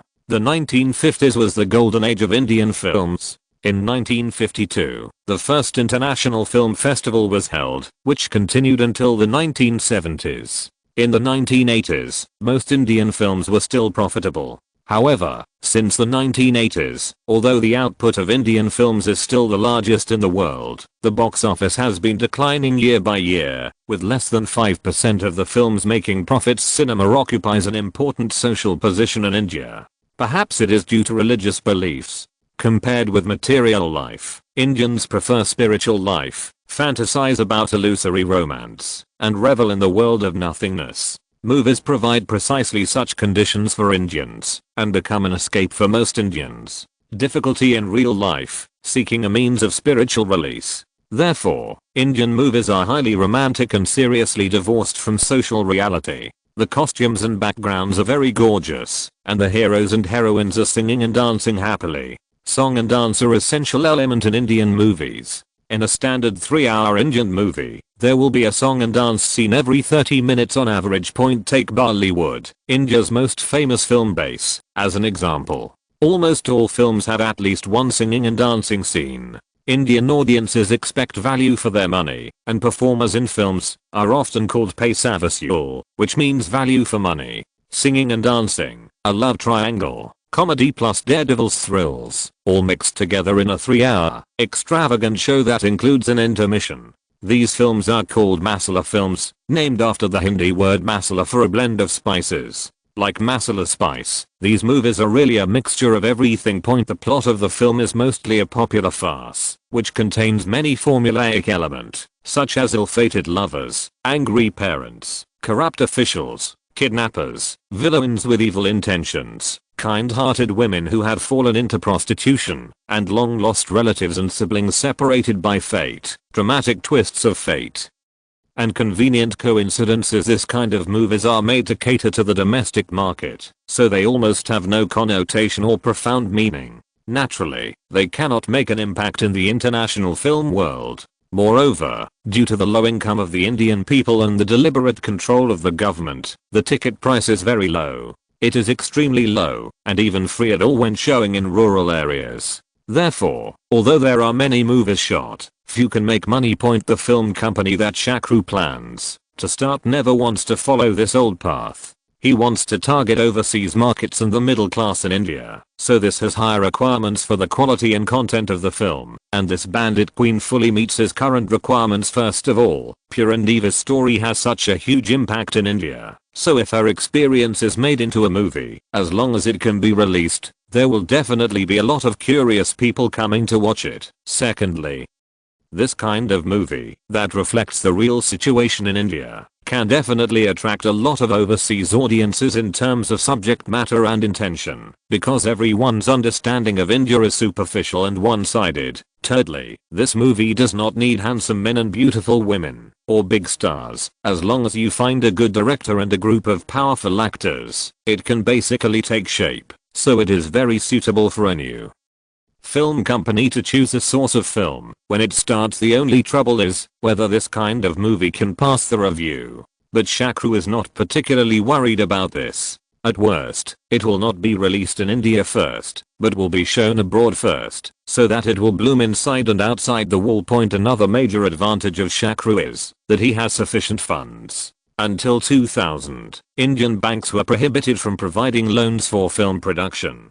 Therefore, except for a few art films, where the directors could apply for state funding, other film funds came from independent distributors or a few large film companies. Even many Indian gangs participated in the production and distribution of films to launder money and achieve other purposes. PS. I recommend a few new books by the same group of authors, Calling Generals for the Deer. There is an army called Biang, Red Song, The Hegemony of the Tang Dynasty, Bringing a Concubine Back to the Modern Times, and Red France. Although I haven't read the books, the authors are all good.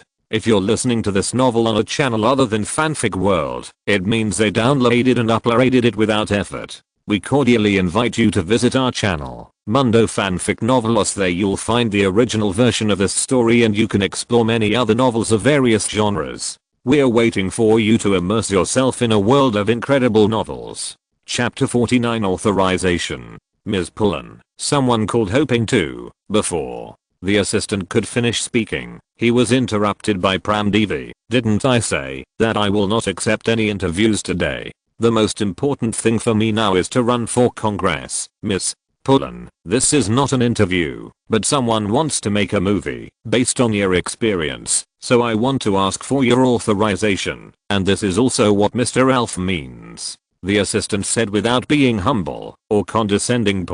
As soon as he heard what Mr. Elf meant, Purandevi suddenly became quiet, because this Mr. Elf is the special advisor to the current Congress party chairman Mr. Ao. Mr. Rao not only saved himself from prison, coming out is the biggest help for her to become a member of Congress, and only by successfully running for Congress can she have immunity, because the relatives of the high caste victims she killed have never given up their intention to accuse her and litigate point. So she said slowly, "Oh, it turns out that I'm making a movie, so we can talk about this. Otherwise I really don't know how those Bollywood guys will distort my experience." At this time, Shakru and Planty, who had been waiting outside, were able to come in. On the way, Planty muttered, "A pariah can be so arrogant now, and she dares to make excuses to make us wait for her outside for so long." In response to Preeta's complaint, the assistant lady who led the way not only did not stop it, but echoed it and said, "This is because the current situation is special.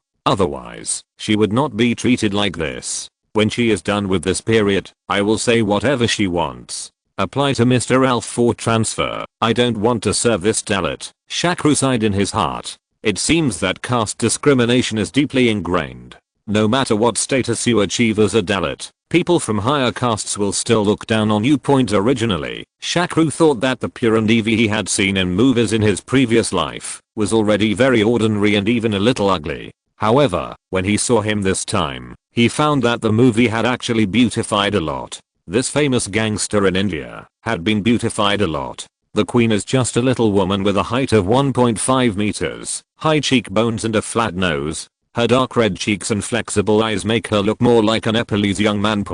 After being slightly surprised, Shakru took the initiative and said, "Hello, Ms. Pullen. I'm taking the liberty to come to visit. I hope it will not interfere with your work. You are too kind, Mr. Pandit. I heard that you want to adapt my experience into a movie. This is an honor for me, but I still want to read the script." "Okay." Prandevi replied. Shakru nodded. "Of course. After all, our script is based on rumors, and it must be different from the facts. It is naturally the best to have you to help check it." Prandevi read the script very carefully and then asked, "Mr. Pandit, I must admit that the screenwriter you hired is very good. The script is very attractive, and most of the plots are true. But I have a question. Will the film review department allow you to show it? There will definitely be obstacles. After all, this movie is too realistic, but I believe it should be able to pass in the end, and what I'm looking forward to is the overseas market, where not only the ticket prices are high, but also more inclusive."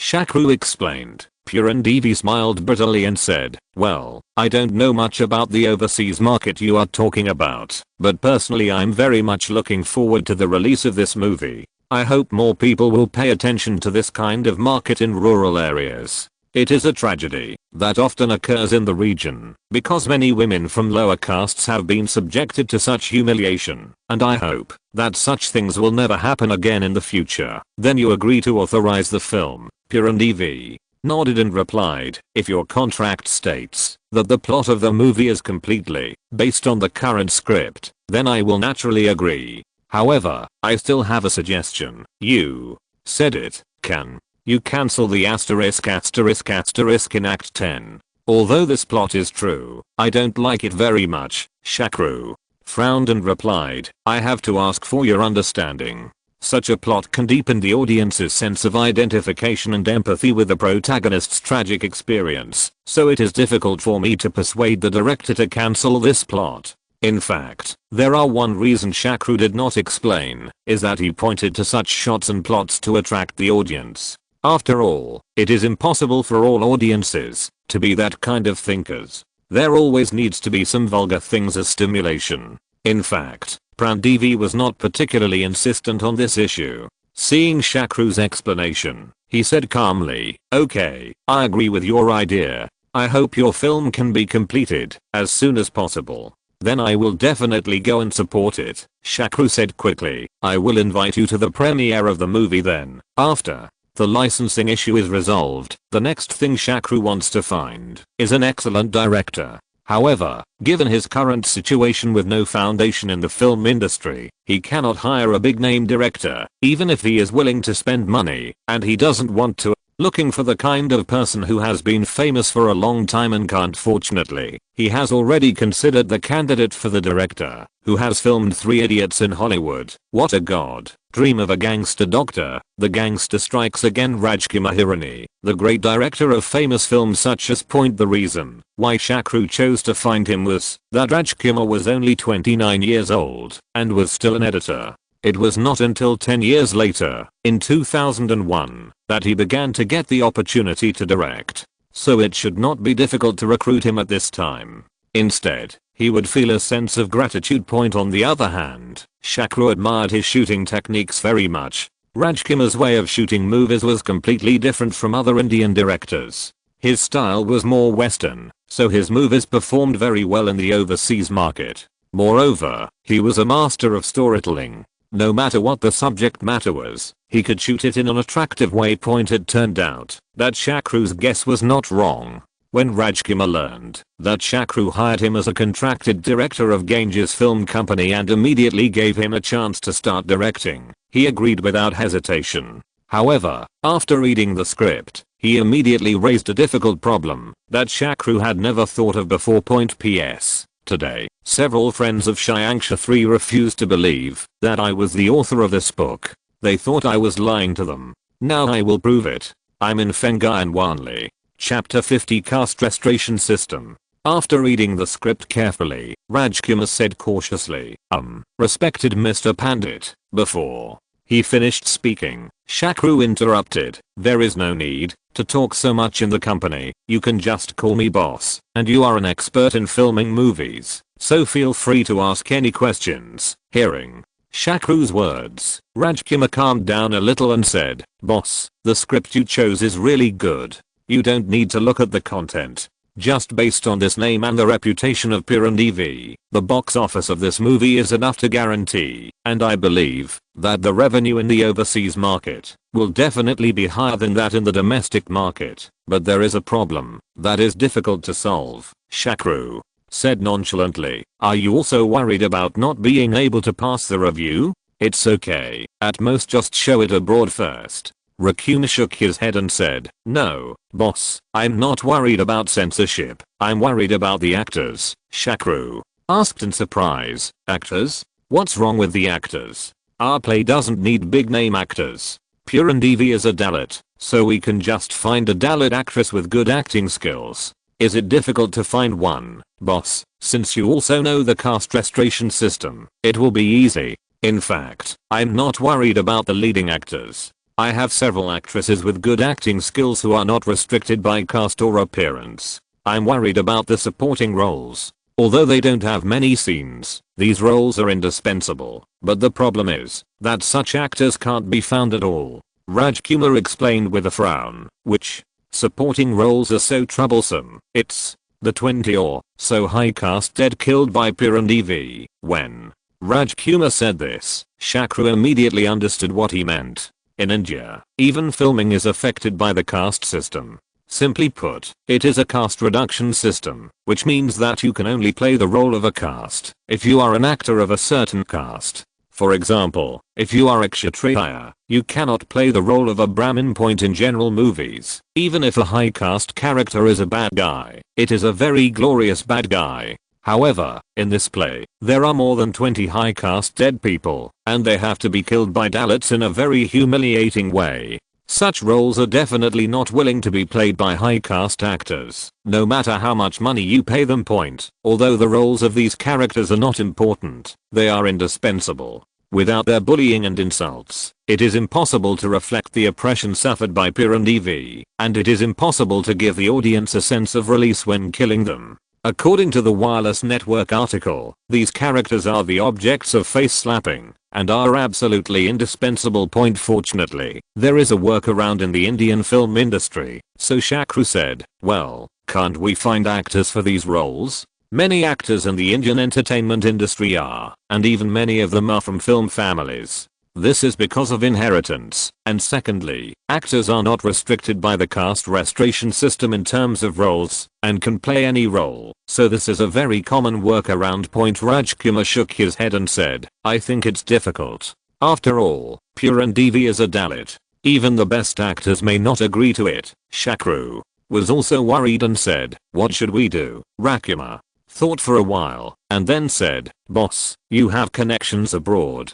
If it doesn't work, you can hire a few actors abroad. In addition, I will ask the best actors to see if they agree to act in the film if I pay a high price." Shakru sighed and said, "Well, that's the only way. But the supporting roles can be dealt with. The leading actors must have good acting skills. This is the first work of our company. We must shoot it well." Rakuma nodded and said, "Boss, don't worry, I will definitely do a good job. But can I form a film crew myself? I have a few old friends. Although they are not famous, they are all old. We have always cooperated well, so I want to invite them all over." Shakru waved his hand and said, "I will not interfere with you in this regard. You will be in charge of the entire director and actor group.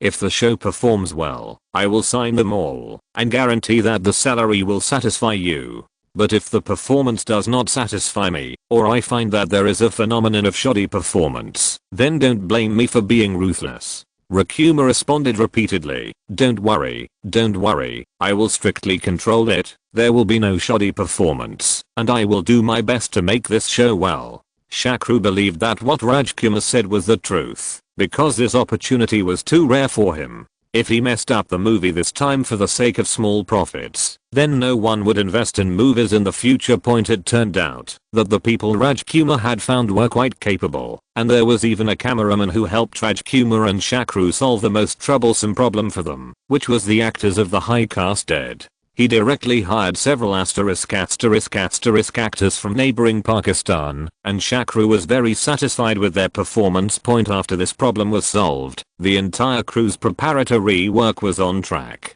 Just when Shakru thought that there would be no more obstacles to filming, Rajkumar brought another bad news. "Boss, we have encountered a very difficult problem now. No village nearby is willing to cooperate with us in filming this movie." Shakru said, "Why don't you cooperate? Is the venue fee we gave too little?" Rakuma shook his head and said, "Boss, it's not about the location fee, but because the film we are making is to promote Pirandevi, so those landlords are determined not to praise the untouchables who dare to kill high caste people in their land. Since India has never carried out a land revolution, more than 80% of the rural land belongs to the local high caste landlords. As the saying goes, when a rabbit dies, a fox mourns, and when animals mourn their own kind, in order to maintain their privileges and status, these people will naturally not tolerate the emergence of apostates like Pirandevi, and will not help to promote her deeds. So it is inevitable to encounter this phenomenon when selecting locations." Although he was very depressed about this situation, Shakru also understood the choice of these landlords. If he were in the position of those landlords, he would not agree, so he had to say depressedly, "Well, Rajkumar, you shoot other parts first, and I will think of a way to solve the problem of the location." End of this chapter. Thank you very much for reaching the end. Don't forget to like. Looking for more exclusive content and immediate access? Subscribe to our Patreon. Remember, every like, subscription, or donation encourages us to continue. Thanks to everyone. See you in the next video.